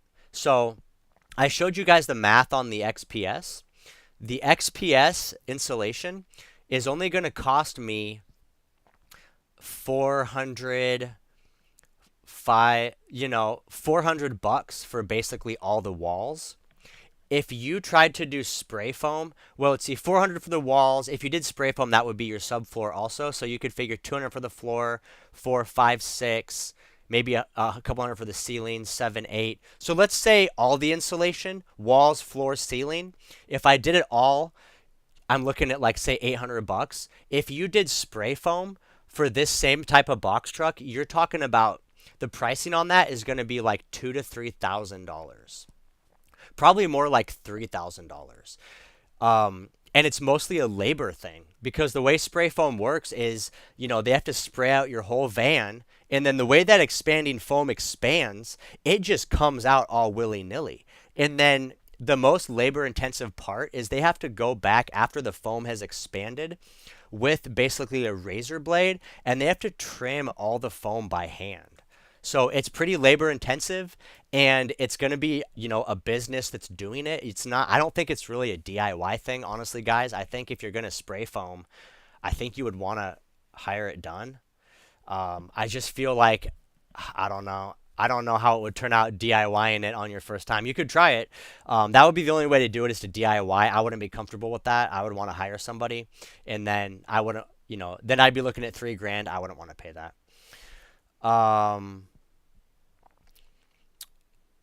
Mr. Wynn says, I have a mixture of Thinsulate and foam board, and I'm sleeping comfortably at 40-ish. Yeah, happy to hear it. Yeah, Thinsulate is a good choice. And then he's got the foam board, and he said he's comfortable at 40 degrees. I agree. Van Time Van Life, are you going to use it on the floors? Yes, I am. I'm using a slightly different product on the floors. I'm going to use... they make well, I don't want to go back to it, but they make a version that's specific for subfloor, but it's basically the same thing. It's 1-inch XPS style flooring, style insulation. The difference is the flooring specific stuff, it's a tongue and groove design, so it locks in. And then also it has like these ventilation channels that allow for airflow. So a little bit different, but very similar. Sunny in the chat. And also, I'm going down questions right now. So if you guys have any questions you want to ask, drop them in the chat. We've been going an hour and a half, and I'm going to log off here. Maybe go like another half an hour, and then I'm done. So if you guys have any questions at all, drop them in the chat, and I'll try to get to them. Okay, hold on. Let me go back. Oh, let me go back to the chat. Oh my goodness. Looks like you guys have been active. I'm happy to see you guys are busy. Sunny says, I've been lurking for now. Is the Isuzu comfortable to drive for how long? I ask since I've looked into one before. Since the seats look thin. Yeah, so here's the thing, guys.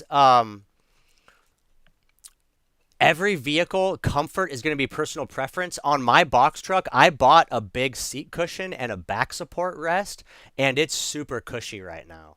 So literally, with $30 of seat cushion and back support, that thing is like sitting on a cloud. But what I will say is even in my Econoline chassis, it's still really bumpy. Like when you're driving, when you hit a pothole, like it kind of throws you around. And I was talking with Sir on Dave about this the other day because he has the same cab chassis as me, the Econoline. And when you're going on a long trip, like when you're hitting potholes on the highway at 60 miles an hour, no matter what, it's going to throw you and it's jarring. Like no matter what vehicle you get, short, like schoolie, box truck, ProMaster, Transit, they're all gonna like shake you around when you're driving just because you're moving down the road and you have a lot of weight. So when you have 10,000 pounds going down the road at 65 and you're hitting a bump at, at that speed, the suspension really isn't designed to provide a Cadillac smooth ride in that scenario. So it's going to be bumpy. So all you can do is kind of mitigate that to the best of your ability. And so one example is the seat cushions. The cushions I use help a lot. Also, on these trucks, you can get airlift seats. So the actual driver's seat is like on an airbag. And so it kind of like keeps you centered when you're driving. So it takes some of the bumps out of it and makes you a little more smooth.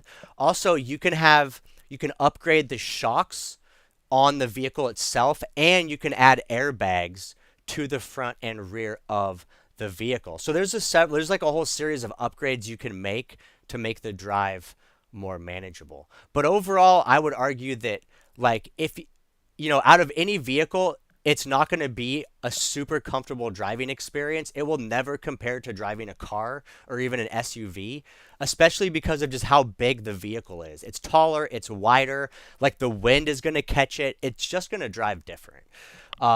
If for you guys comfort is super important, then I would say stick to like a Transit or a ProMaster or a minivan. That's what's going to be most comfortable.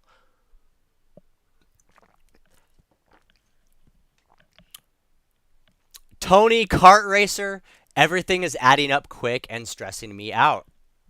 Yeah, you know what's interesting, guys, is when I did my first box truck. Wait a minute. Let me think about this. Yeah, when I did my first box truck build, it was it was before COVID. I want to say, was it before COVID? I want to say my first box truck build was before COVID, or it was right at the beginning of COVID, and so the material prices had not increased yet. Like for example, the box truck that I bought it the same way on Marketplace. It was the same exact truck as this. It was a 2005 E450. It had 120,000 miles, same box. I bought it in Oregon for $5,000. That's where the box truck market was at pre-COVID. And even now, four years later, that same box truck is, $8,500. So pre-COVID prices were nuts. So when I did my first box truck build out pre-COVID, every time I would go to Home Depot, like just for a basic Home Depot run, right? Like you're in the middle of a build, you need some adhesive, some screws, a little bit of paint, you need like some this and that, a couple plumbing fittings. It seemed like every time I went to Home Depot, it was about $100 just on average for what I needed. But when I did this last build, the build I'm in now, that was in the middle of COVID. Stuff was way more expensive. And I remember like literally in my mind, I'm at the checkout at Home Depot like a month in, and I realize every trip to Home Depot was $300 instead of $100. I mean, just to give you guys an idea, when I did my first box truck, you could get a can of Krylon spray paint for about $3 at Home Depot. Right now, a can of Krylon at Home Depot is $7 to $8. So just one can of spray paint has doubled in cost. And so imagine basically any material you're going to buy to do the build out is going to cost you 2 to 3 times, what it cost 4 years ago. So prices have gone up. I agree with Tony. It's getting more expensive. So all you can do is try to figure out the best case scenario is figure out how to make more money, right? Rather than being in like budget saving mode, try to see if you can increase your income, but that's obviously not always an option. So then I would suggest try to find discounts like on Marketplace, on Craigslist. Look for used windows. Look for used doors. Like for example, I'll share this with you guys. I bought on my last box truck build, I bought my windows and my door on eBay. So like look at this.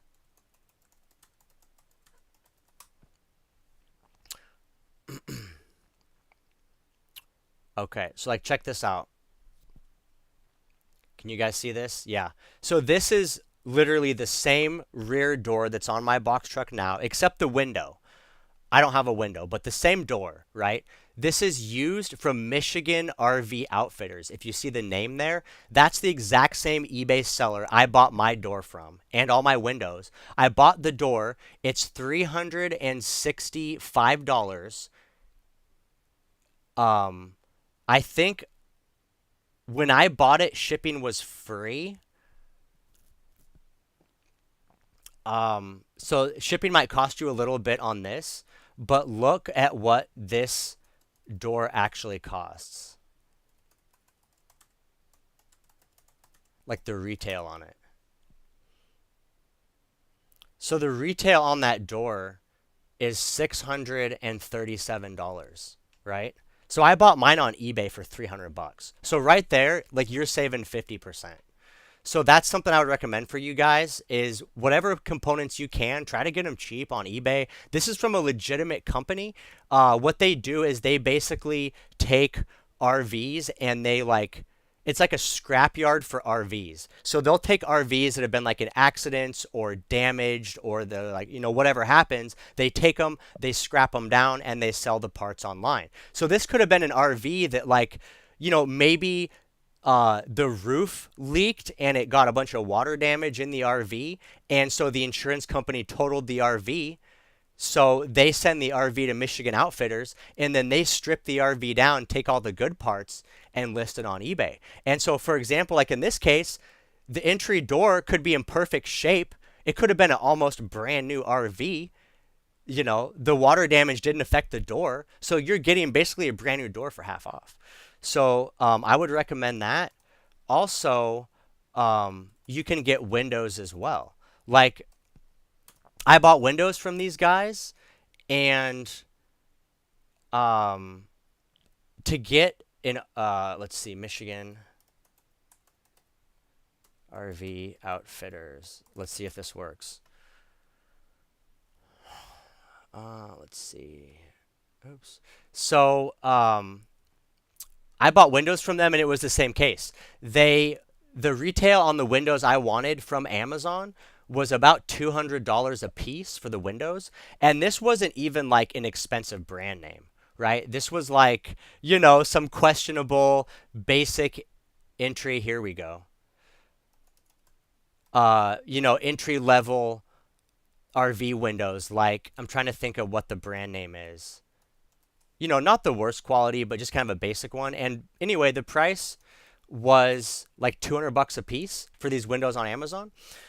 And I got them used.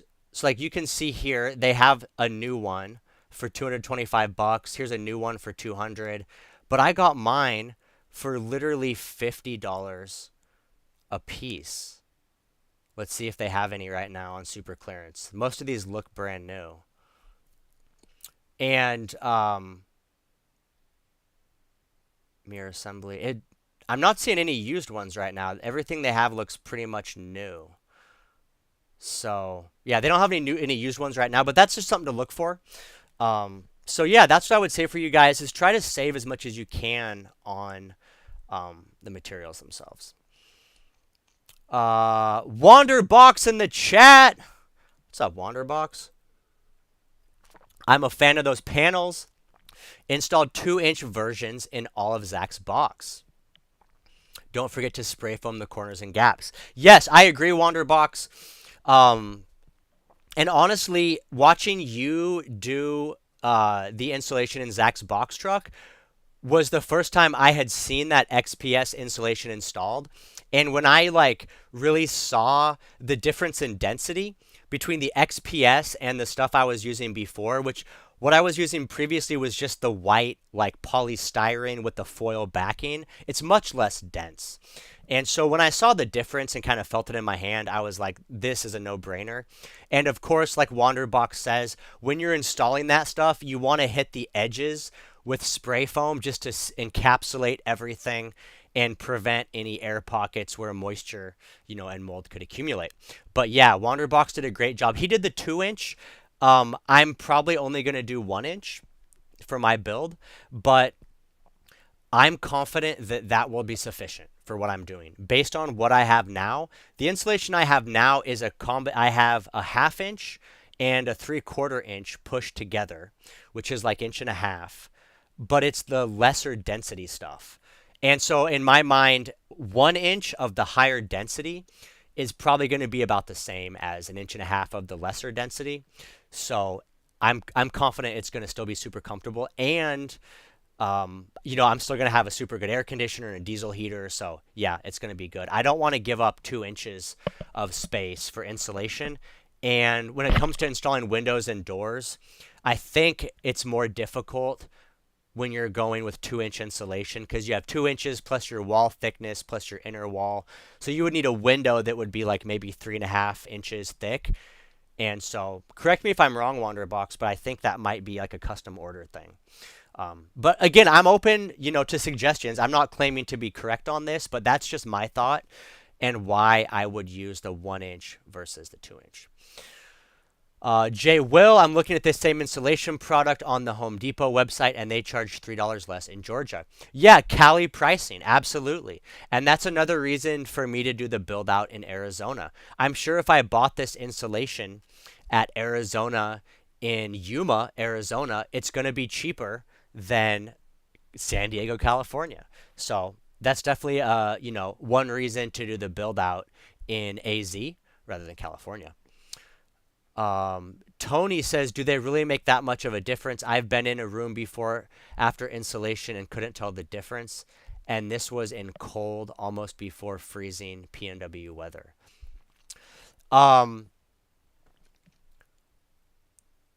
I don't know what you're talking about, Tony. If you're talking about like insulation versus no insulation, there is a 100% difference. 100%. Keep in mind, on a box truck, the floor is metal and the walls are metal. So aluminum is a fantastic conductor of heat.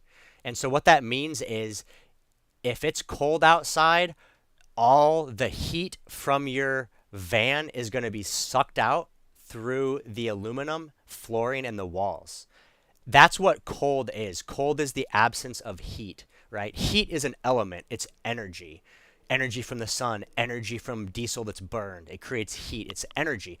Cold is just the absence of heat, right? With an air conditioner, you remove heat from the air. That's how the air gets cold. So when it's cold outside, it's because there's a lack of heat. So if it's cold outside and you're running a heater and you have metal walls which thermally transfer very efficiently, it's going to quickly transfer the heat from inside your vehicle to the outside of the vehicle. Heat always transfers from hot to cold. Pressure always transfers from low to high. That's just physics. So 100% insulation makes a difference, especially when you have metal floors and walls. And also, it's not just about keeping outside temperatures from interfering. It's also about insulating your living space. So if you're in a box truck and it's cold out and you're running a diesel heater, having that insulation is going to help you keep the heat inside.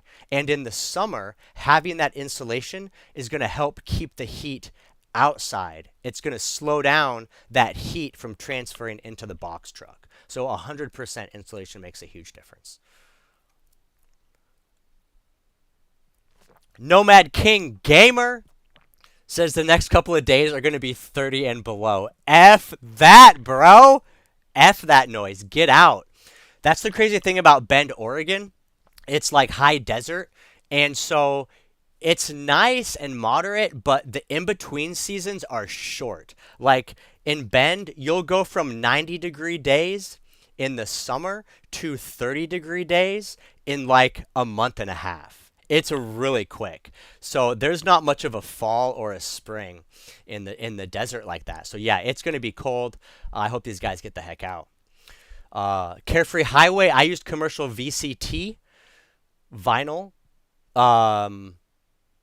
tiles over tongue and groove plywood over 1-inch XPS. That sounds like a great plan. I like it. In my first vehicle, my Cargo van, I did carpet. I did carpet tiles, the big commercial, like 20, they were large format, like 18 by 18 carpet tiles. And what's cool about those is they have a waterproof rubber backing, like super heavy duty, 100% waterproof. And then the carpet side is really heavy duty, also coated in like Scotch Guard. So the carpet tiles are waterproof, but the carpet is soft. It helps with insulation. I did that over uh, plywood subfloor over insulation. And the nice thing about the carpet tiles is they come in large format, like 18 by 18, and they're peel and stick. So you could literally just peel off a piece, slap it down, cut the piece to size, slap it down. It was super easy. And another hack is like with those carpet tiles, really any of this flooring, like carpet tiles, VCT, you can also find it on Facebook Marketplace, especially when you need small amounts. Because what happens is big commercial carpet install companies, they'll go and do like say new flooring in an office building, and they're doing thousands of square feet of these carpet tiles, and when the job is over, they're going to have like 5 or 10 boxes left over, and the company already they did the project for paid for that tile. So they didn't pay for it. They want to clear it the heck out, and whatever money that they get from it is basically free money. So they'll just blast out that carpet tile on Facebook Marketplace for pretty cheap. So that's another thing you guys can get cheap online on Marketplace is flooring. Will Ty is asking about sound deadening pads. I don't use them. I think I honestly wouldn't worry about it. I actually before I was in van life, I actually had a car stereo shop in Oregon for about 3 years. And so I installed a ton of Dynamat, the asphalt backed with the foil backing sound deadening. We did a ton of it. I think it's a really good choice in a vehicle if you're like in a car where you're not adding an inch of like rigid insulation. But honestly, guys, I think when you're adding like an inch of rigid insulation, I don't think the sound deadening mats is going to make that much of a difference. And it adds a ton of weight. So I would say probably when you consider the cost, because that stuff's not cheap, when you consider the cost and the added weight of the sound deadening versus like the insulation benefits, I would say don't worry about it. Um, my thought process is let's do the best insulation we can, do the 1 inch XPS. Keep in mind your subfloor or your plywood paneling is also going to add to the insulation value. And then at the end of the day, you still want to heat or cool it, right? So do a nice big mini split, fill your roof with solar so it's free energy. You're not paying for air conditioning. You can run that bitch on high all summer. You're not paying for it, and it's super comfortable. And same for heating. Throw in a nice diesel heater. They're super efficient. And just plan on a few months out of the year, you'll spend a little bit on diesel heat. Um, Barbarian swears by putting kill mat on the metal roof. Yeah, um, I could see that. I could see putting sound deadening on the roof with the idea that it's going to help mitigate noise, like road noise, right? Like the main thing with like Dynamat is that you're adding basically a barrier for vibration to transfer. But in a full build, by the time you add an inch of rigid XPS foam and if you do a plywood subfloor and your flooring material, like all that stuff is acting as a vibration reduction device and sound dampening. So in my mind, you already have 1.5 to 3 inches of insulation. So I don't think the benefits are going to be that great on the floor or the walls. But I could understand if you wanted it on the roof to try to quiet the roof because the roof is super thin. Especially for rain. Like it is loud in the vehicle on the roof when it rains if your roof is not full of solar panels. Carefree Highway, they made the comment solar panels will quiet the rain on the roof. And here's another thing too. The reason I like doing a full roof of solar panels is not only does it block the rain, it also blocks the sun. So when you're hot out, the sun is hitting your solar panels. It's absorbing that heat, turning it into energy to cool to run the mini split to cool your living space. If you didn't have a roof full of solar, that heat would hit the roof and it would just be transferring into your vehicle. So by having solar panels on the roof, you're literally not only are you getting free energy, you're also reducing the amount of heat that your vehicle will gain from the afternoon sun. So that's another reason that I think it makes sense to just fill the roof with solar. Mr. Wynn says Li Time has a 560 amp hour battery for $1,500. Wow, that's crazy. That is pretty nuts. Yeah, that's a good price. It's crazy how they're getting the prices down on these 12-volt batteries. I mean, you could get two. You could get. I mean, sorry, I heard some noise outside. That's bigger than my battery bank. I basically have 400 amp hours at 12 volts. So yeah, that's bigger than me for 1,500. The thing is, yeah, it's a pretty good price. I like that. I would get, for me personally, I think I would get two of those. And you just have solar forever. But that's a good price. Ben, checking in from Van Life Never Ending Laundry from Pismo Beach. I hear you, Ben. I do laundry once every 2 weeks, and I literally, I basically wear the same uniform every day, t-shirt and, pants or shorts and a hoodie if it's cold. So I just have tons of clothes. Like I literally have probably 15 t-shirts, probably 15 or 20 pairs of socks, 15 pairs of underwear. And so I just do laundry once every 2 weeks and let it stack up. So by the time it's laundry day, I do the full washing machine, the biggest load all at once, but it ain't that bad. I don't mind doing laundry once every 2 weeks. It's really not that big of a deal. Tony asks, am I van lifing right? Oh, he's asking Ben, are you van lifing right now? I would assume so. Checking in from Van Life. Yeah, sounds like Ben is doing van life. Diana says, I used spray adhesive. Maybe for your insulation. Yeah, spray adhesive is good stuff. I like it. The Outlier Archive says, have you seen the Havelock bats that are semi-rigid? I have not. They do not settle. There you go. With Havelock, you have to sleep on the floor. I love it. Yeah, see, and like I said, guys, I never claim to be an absolute authority on anything. I just try to make conclusions based on the information I have at any given time. So I didn't know Havelock had a semi-rigid panel. I like the idea, and I'm super open to that. And there's a possibility that's probably better than XPS rigid insulation. I'm actually a little curious about this. I bet it's expensive as shit, though. Because not only is it wool from the sheep, but then they have to, form it or something. So it's going to be even more labor to create this stuff. So it's going to be even more expensive.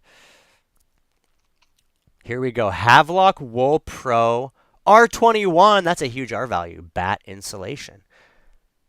Okay, I see that. Semi-rigid. Yeah, that looks good. I have no problem with that. It's not as dense, though. Still, it's not as dense as the XPS, but it's very close. And I would say the difference for insulation between this and XPS might be negligible. It might not be that. I'm totally open to that idea. Look, they got the baby touch in it because it's so safe. And guys, I don't want to discount the potential health effects either of living in a chemical environment. Like I know XPS is made with formaldehyde and all kinds of bullshit. It's not healthy for you. So, I'm aware of that. I'm not saying it's a healthier product at all. So let's see what we get. $150 gets us 46. Holy cow. 46 linear feet. Bro, that's rough. 60 square foot. That's crazy. So now we go back to price, right? So with this Havelock, 60 square feet is $150. That's insane. Let's look at what the price was.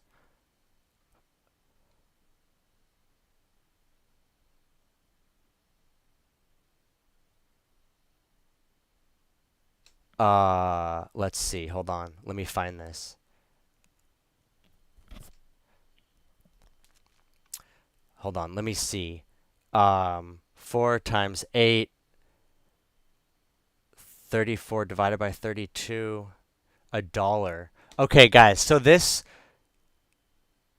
rigid foam insulation is $1.05. It's $1.05 per square foot. So I figured 800 divided by a dollar. That's about 800 square feet. That's not right.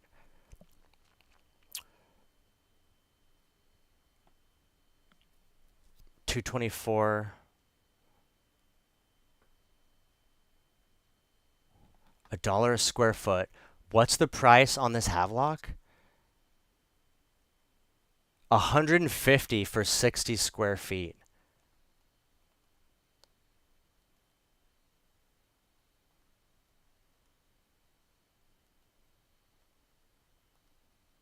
$2.50. So the Havelock is $2.50 per square foot, and this XPS foam is $1.05 per square foot. So that's just something you'd have to make the decision on if you want to spend the extra money. You can seal rigid foam. What about spray insulation? I already covered that. Some insulate with cork. Yeah, I've heard of cork too. Uh, yes, I mean, guys, honestly, anything that's man-made is going to be toxic. Like, I don't care. Even if they tell you it's non-toxic, if it's man-made, if it's some kind of a plastic foam type material, it's going to be made with petrochemicals. It's going to be fossil fuel based. It's going to be ultimately poisonous. Even if what the companies will do is they'll invent new chemicals all the time that have not yet been you know, registered, as toxic, or we haven't figured out about it yet. And so they'll tell you it's fine, right? Like, remember, like BPA cookware, right? Like the lining they put on pans and pots and pans and soda cans and stuff. At one point that was safe and effective. And then all of a sudden they're like, oh, BPA causes cancer. And so they switched all the lining on pans. So now if you go to buy non-stick cookware, it'll say non-toxic, it'll say BPA free. But what happens is 3M, the company that makes Teflon, right, BPA, all they do is they just change the formula enough, the chemical compound enough, that it's technically a new compound.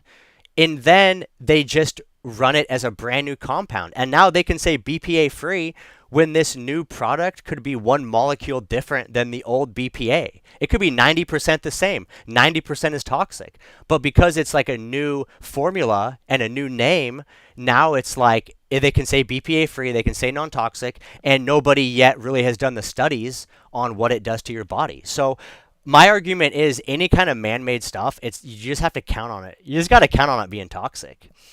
And the other thing I would say is you got to count on, like, we're all going to be dying here at some point. Everybody leaves planet Earth the same way. And not to be morbid, but when I look at the way things are going in society and how much like sickness there is, especially as you get older, I'm 39.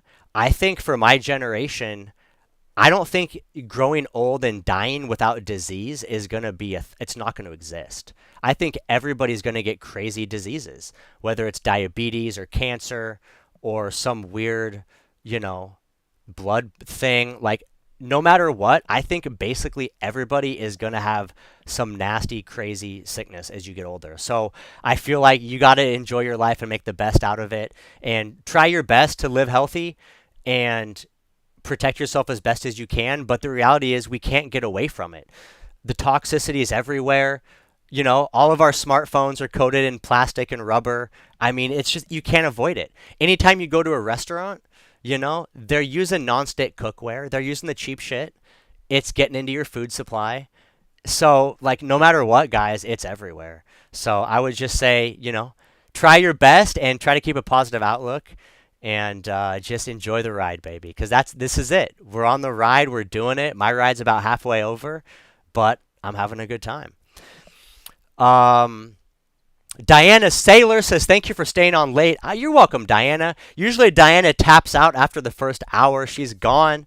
But I appreciate Diana always sticking around. But tonight, Diana must be soaking it all in. I know she's doing a build. She must be soaking it in because normally she taps out after the first hour, but she's staying around. And you're welcome. Happy to stay around and help you guys out. We're getting into it tonight. 652 says, I like the dense insulation better. I agree with you. I agree. I like the dense stuff as well. Formaldehyde, LOL, you're going to wake up in the morning embalmed. Yeah, exactly, bro. Going to wake up in the morning stiff as a board. I like waking up with some things stiff, but not all of them. You know what I'm saying. Just want to never have to pay rent again. Yeah. Guys, and that's what I try to tell people too, is keep in mind when we're talking about like the price and the cost of the build out, keep in mind you're building a house. And when you look at actually the cost of this build out, you have to take into account you're pricing this conversion against the price of renting or owning a house. Okay? So let's say you spend, let's do this. Let's say you spend $24,000 on a build out, which is almost twice the price I'm estimating. I'm estimating about 15. Let's say it's 24,000. That's, if you divide that by 1 year, that would be $2,000 a month. So that would be the equivalent of basically you living in a decent apartment in America with utilities and water, sewer, garbage, all that crap, electric. By the time you pay rent and all the utilities, renter's insurance over a year, it's going to cost you about $2,000 a month anyway. So imagine for the cost of 1 year of rent, you now own your home free and clear. And there's no more rent payment. And there's no mortgage. And there's no power bill. Guys, it's wild. I've shared my expenses with you guys before. My average gas bill on a month, depending how much I travel, is about $250 to $350 a month. And by the time I add my other few minimal expenses, internet, cell phone, car insurance, my entire monthly bills, including food, is less than I'm living for less than $1,000 a month. My home is paid off. I have no rent. I have air conditioning.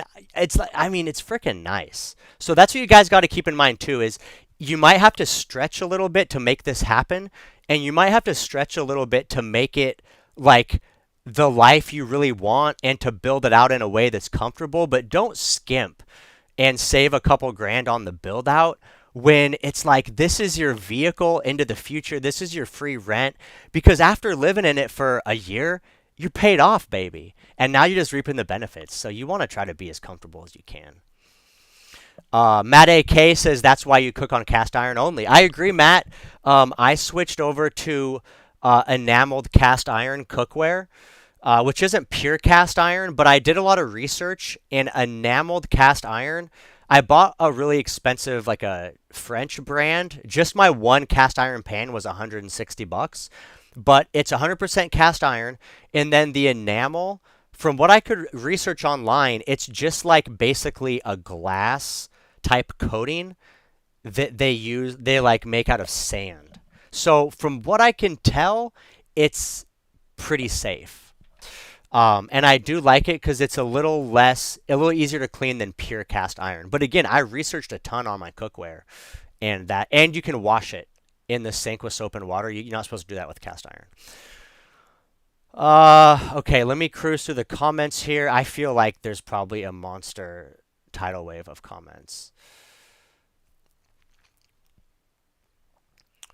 I'm gonna have to just skip through some of these. It's getting late. Sir on Dave, I scored my door for $100 off Marketplace. There was an RV mechanic that had a few for sale.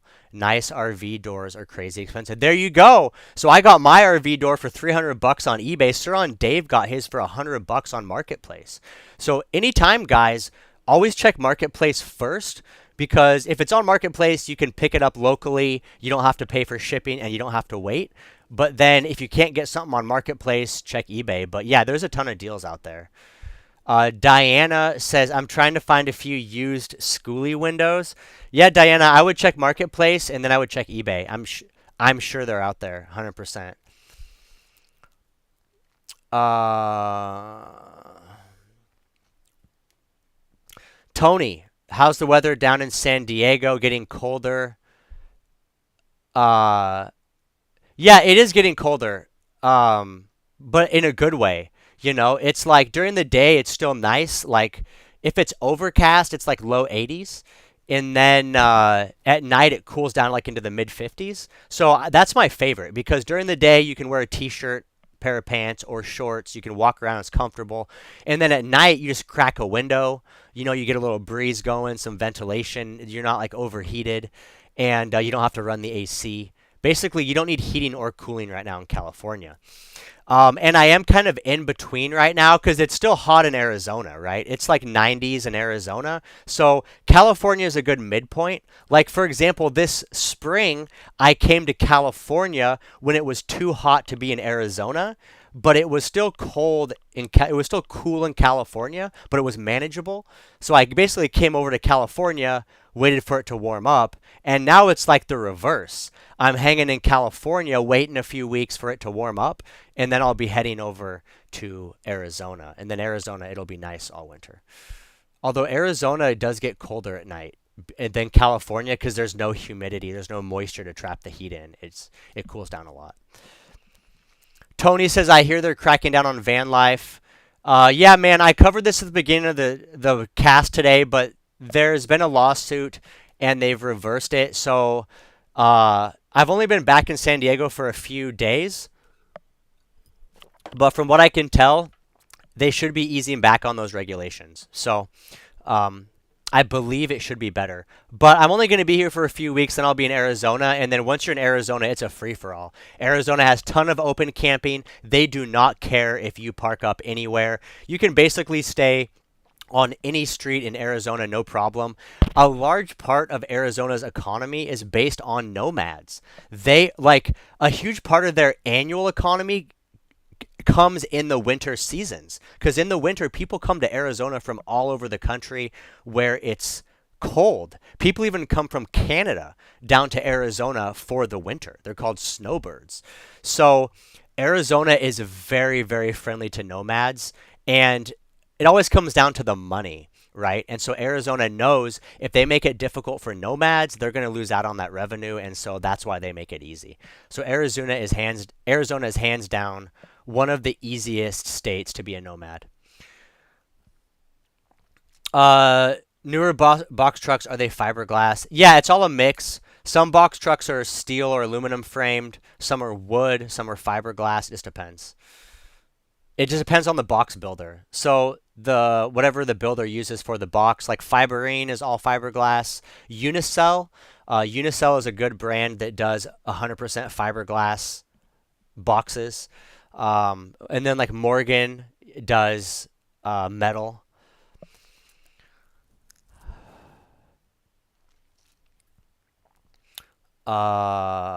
Fiberglass. Brad, have you ever used Habitat for Humanity? Yeah, I've used Restore.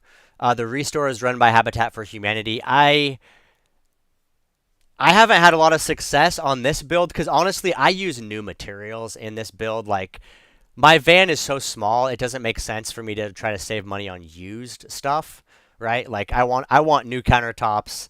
I want a new mirror. I don't want used stuff. So for me, it doesn't really make sense. But if you're on a super budget and you're cool with used stuff, or that's the vibe, like you just want some cool, funky, like reclaimed vintage stuff, then Restore by Habitat for Humanity is a good spot. Yeah, Diana has a counter and sink from Habitat. You can get some good deals, and you know, like Diana might have got the counter and sink all in one, right? So that's the benefit of a box truck, or in Diana's case, she has the bus, a short bus, schoolie. So like, you know, she can just go buy a regular countertop with a sink, like you know, the all-in-one piece, and you can just throw it up in the corner and you're done. You don't have to build anything. Diana says, I cut a sink in half. Uh-oh. Oh, the counter cabinet. Yeah, there you go. Man. All right, we're cruising down. I'm gonna have to sign off pretty soon, guys. I'm starving. I didn't have dinner yet. I just want to never have to pay rent again. Bro, I feel you. This is the way. This is the way to never pay rent.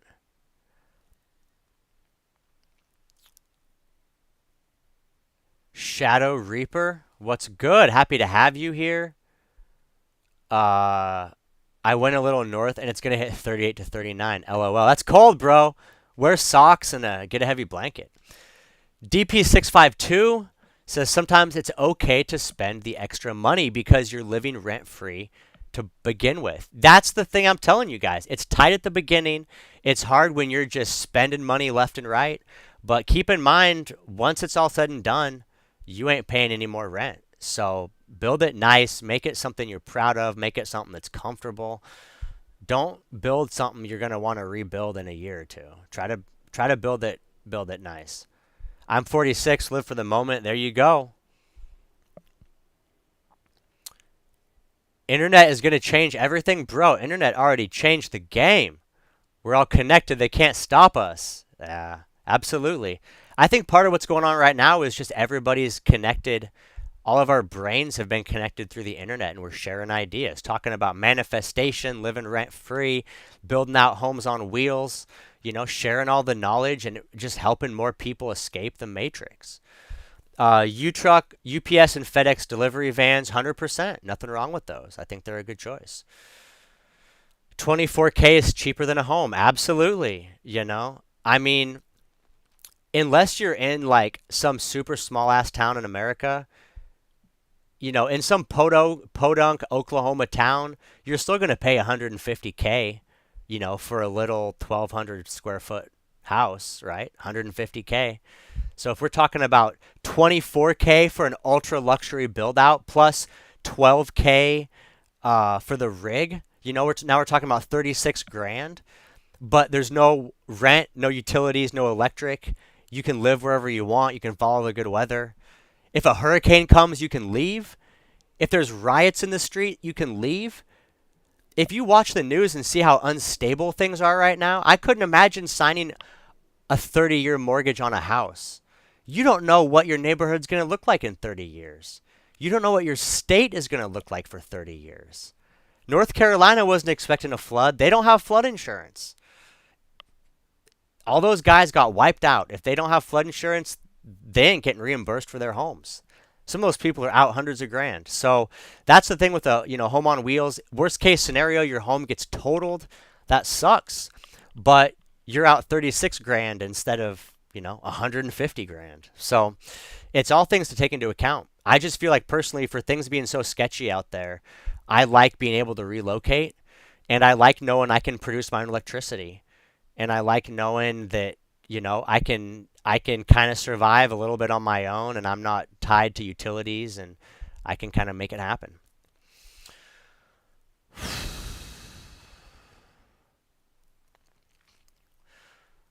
RV is 97. I paid 9 grand. Yeah, another thing too, guys, is you can buy a Class C RV for pretty cheap. So if you guys are on a budget and you don't have a lot of skills, you can buy a Class C RV that's not going to be super fancy, but you can remodel it over time. And the cool thing about Class C RVs is that um, is that they have really low miles typically. So like I was talking to a girl today that had like I think it was a 1995 Class C RV. It was the same chassis as mine, um,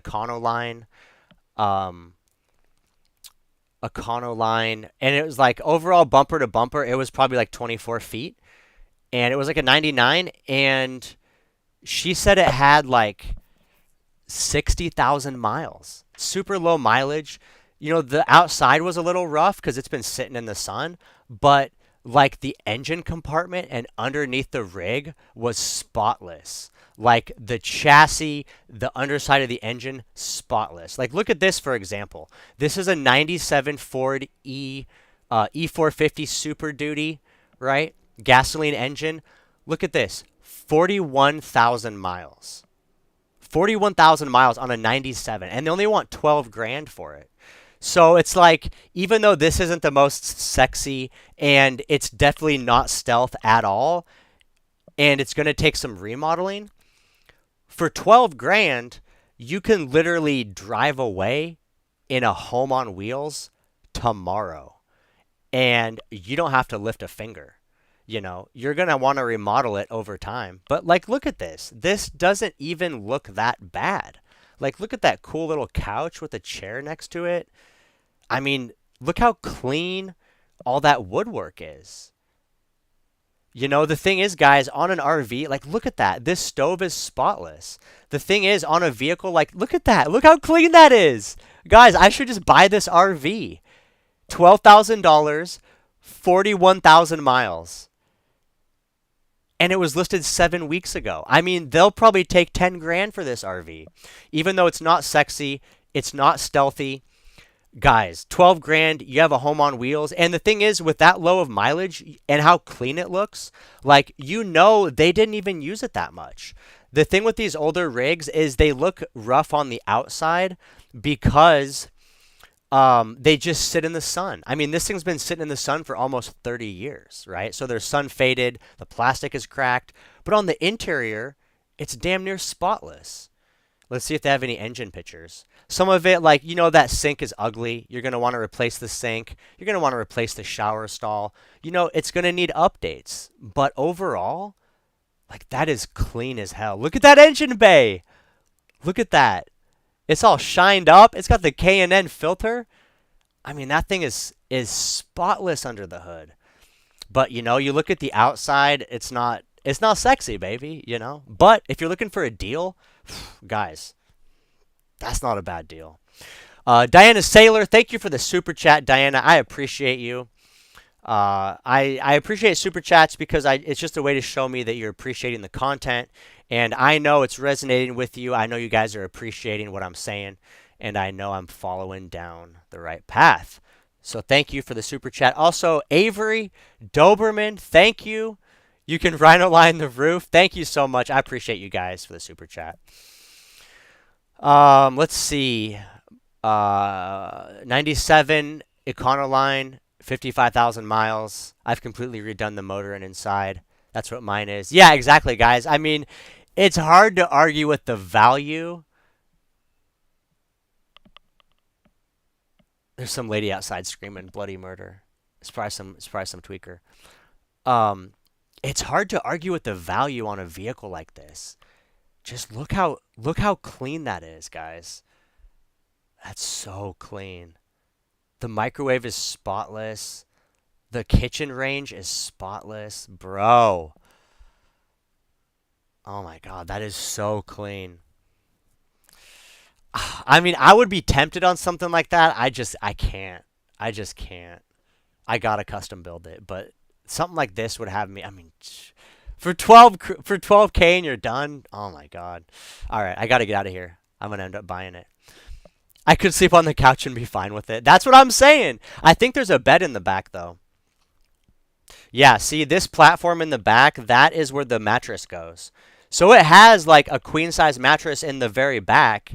And then also, I actually like this couch in the front with the dinette because you know you have a bunch of friends hanging out. You got a little table to eat on right at the window, and then you know that couch folds out into a bed. So you got a guest bed for the homies, or a guest bed for homie here in the chat. I could sleep on that couch. Yeah. Yeah, 652. I could sleep on the couch and be fine with it. Yeah, I feel you. I feel you. Avery, this is their first super chat. Thank you so much. I'm happy to be the first person that you super chatted with. I appreciate it. Happy to know you're appreciating it. I upgraded my alternator, starter, and solenoid. Brand new oil cooler. Yeah, when you buy a rig that's that old, you know, regardless of the mileage, there's going to be stuff to change out. One thing to keep in mind is when you're buying a rig that's from 97 that only has 41,000 miles, here's the negative side. Everything on that engine is going to be original. Versus if you buy a vehicle from that year that's had, regular driving, it's going to be at 150 to 200,000 miles. But that also means they've replaced stuff like the alternator, the starter, spark plugs, coil packs, radiator. A lot of stuff is going to be replaced versus a brand new rig. It's all going to be brand new. And so a lot of these components, even though they don't have high mileage, they've still been in use and sitting out in the elements for basically 30 years. So you're going to like gaskets, hoses, belts, you're still going to have to go through and replace a bunch of stuff. Like I would automatically do alternator, starter, battery, hoses, pumps, that type of stuff. Um, Van time, van life, I'd like to add to you. Have to keep an open mind of the possibilities. Yeah, yeah. Of wherever you travel, you go, your home is with you. Yeah, yeah. That's another thing that people don't think about when they don't live this lifestyle. Is the traditional way of living is like you always have to go home, right? Wherever you're at the movie, visiting a friend, at the grocery store, at the park, you always have to go home. When your home is on wheels, your home is always with you. So whatever you would normally go home for, you don't have to go home because it's there. If you need to change, if you want to use the restroom, make a meal, if you need a possession that you have, like if you need to use your laptop or grab your camera, everything's right there. So it's really nice that you're not having to drive around and go back home and everything's always with you. And for me, that's like, it's just so much comfort. Debo says, I'm wondering how you can make that more stealthy. Yeah, that's the dream, right? How would you make that more stealthy? I mean, I got this like, I got to shave my beard. I have these hairs on top that are like long and curly, and so they're curling around and then they're tickling my nose. It's driving me nuts. I gotta trim these down. Um, yeah, right. The thing is like, how do you make it more stealthy? The reason it's so difficult is because um, all this shit that's on the outside of it. Like you have tons of windows, and then it's got all the cubbies. It just looks like an RV. It's like your best line of defense to make this more stealthy is the first thing you'd want to do is you'd want to try to get it pure white so it doesn't, have like when you see these rigs with the logos and the swoosh, it's obviously an RV. Try to get it pure white. I mean, pull the awning off, but like no matter what, it's just not. It just ain't gonna be stealthy, and that's one of those trade-offs, right? Like that's the thing is you got to just choose. I mean, in this case, super good value, super good low price, move in ready. I mean, it's hard to argue with that. But the trade-off is it's not going to be custom. You can't choose where to put the bed. Everything's kind of already been placed for you, and it's just not stealthy. So, uh, there's duct tape above the passenger door. Yeah, see? Yeah. So, this thing, it's going to have some issues on the exterior. It might have some water intrusion, which you would want to look at. It doesn't look like it's too swollen, but that's something you'd want to look at up close. Has this thing taken on water? Does it need some plywood repair? So I'm not saying this rig is perfect by any means. Keep in mind, almost 30 years old, it's going to need some work. But I'm just saying the value is still there. And if you're someone that's not super handy or skilled, the amount of effort you'd have to put into this would be significantly less than trying to convert your own box truck or shuttle bus. Uh, all right, guys. I'm reading through the comments and I'm like getting into it, but also I'm tired and hungry. It's been 2.5 hours, so I'm just gonna have to call it a night. I appreciate everybody for sticking around. Tonight was a marathon. We did 2.5 hours. Appreciate you guys for being here. We really covered a lot of stuff. I think there was a lot of good knowledge shared today in the chat, and so I appreciate you guys for being here. I'll have a new video coming out um, Sunday. There'll be a video, kind of a vlog style of my trip to San Diego, and then next Wednesday will be another live stream. So tune in every Wednesday, and honestly, the live streams from here on out are going to be either planning, build, or doing the build, right? So just keep tuning in every Wednesday if you enjoyed tonight's content, and it's going to be very similar every week. So appreciate you guys for being active, sharing all the news, keeping the chat rolling, and hope to see you guys next time. Appreciate you for being here. This is Nomad Brad signing out. Peace.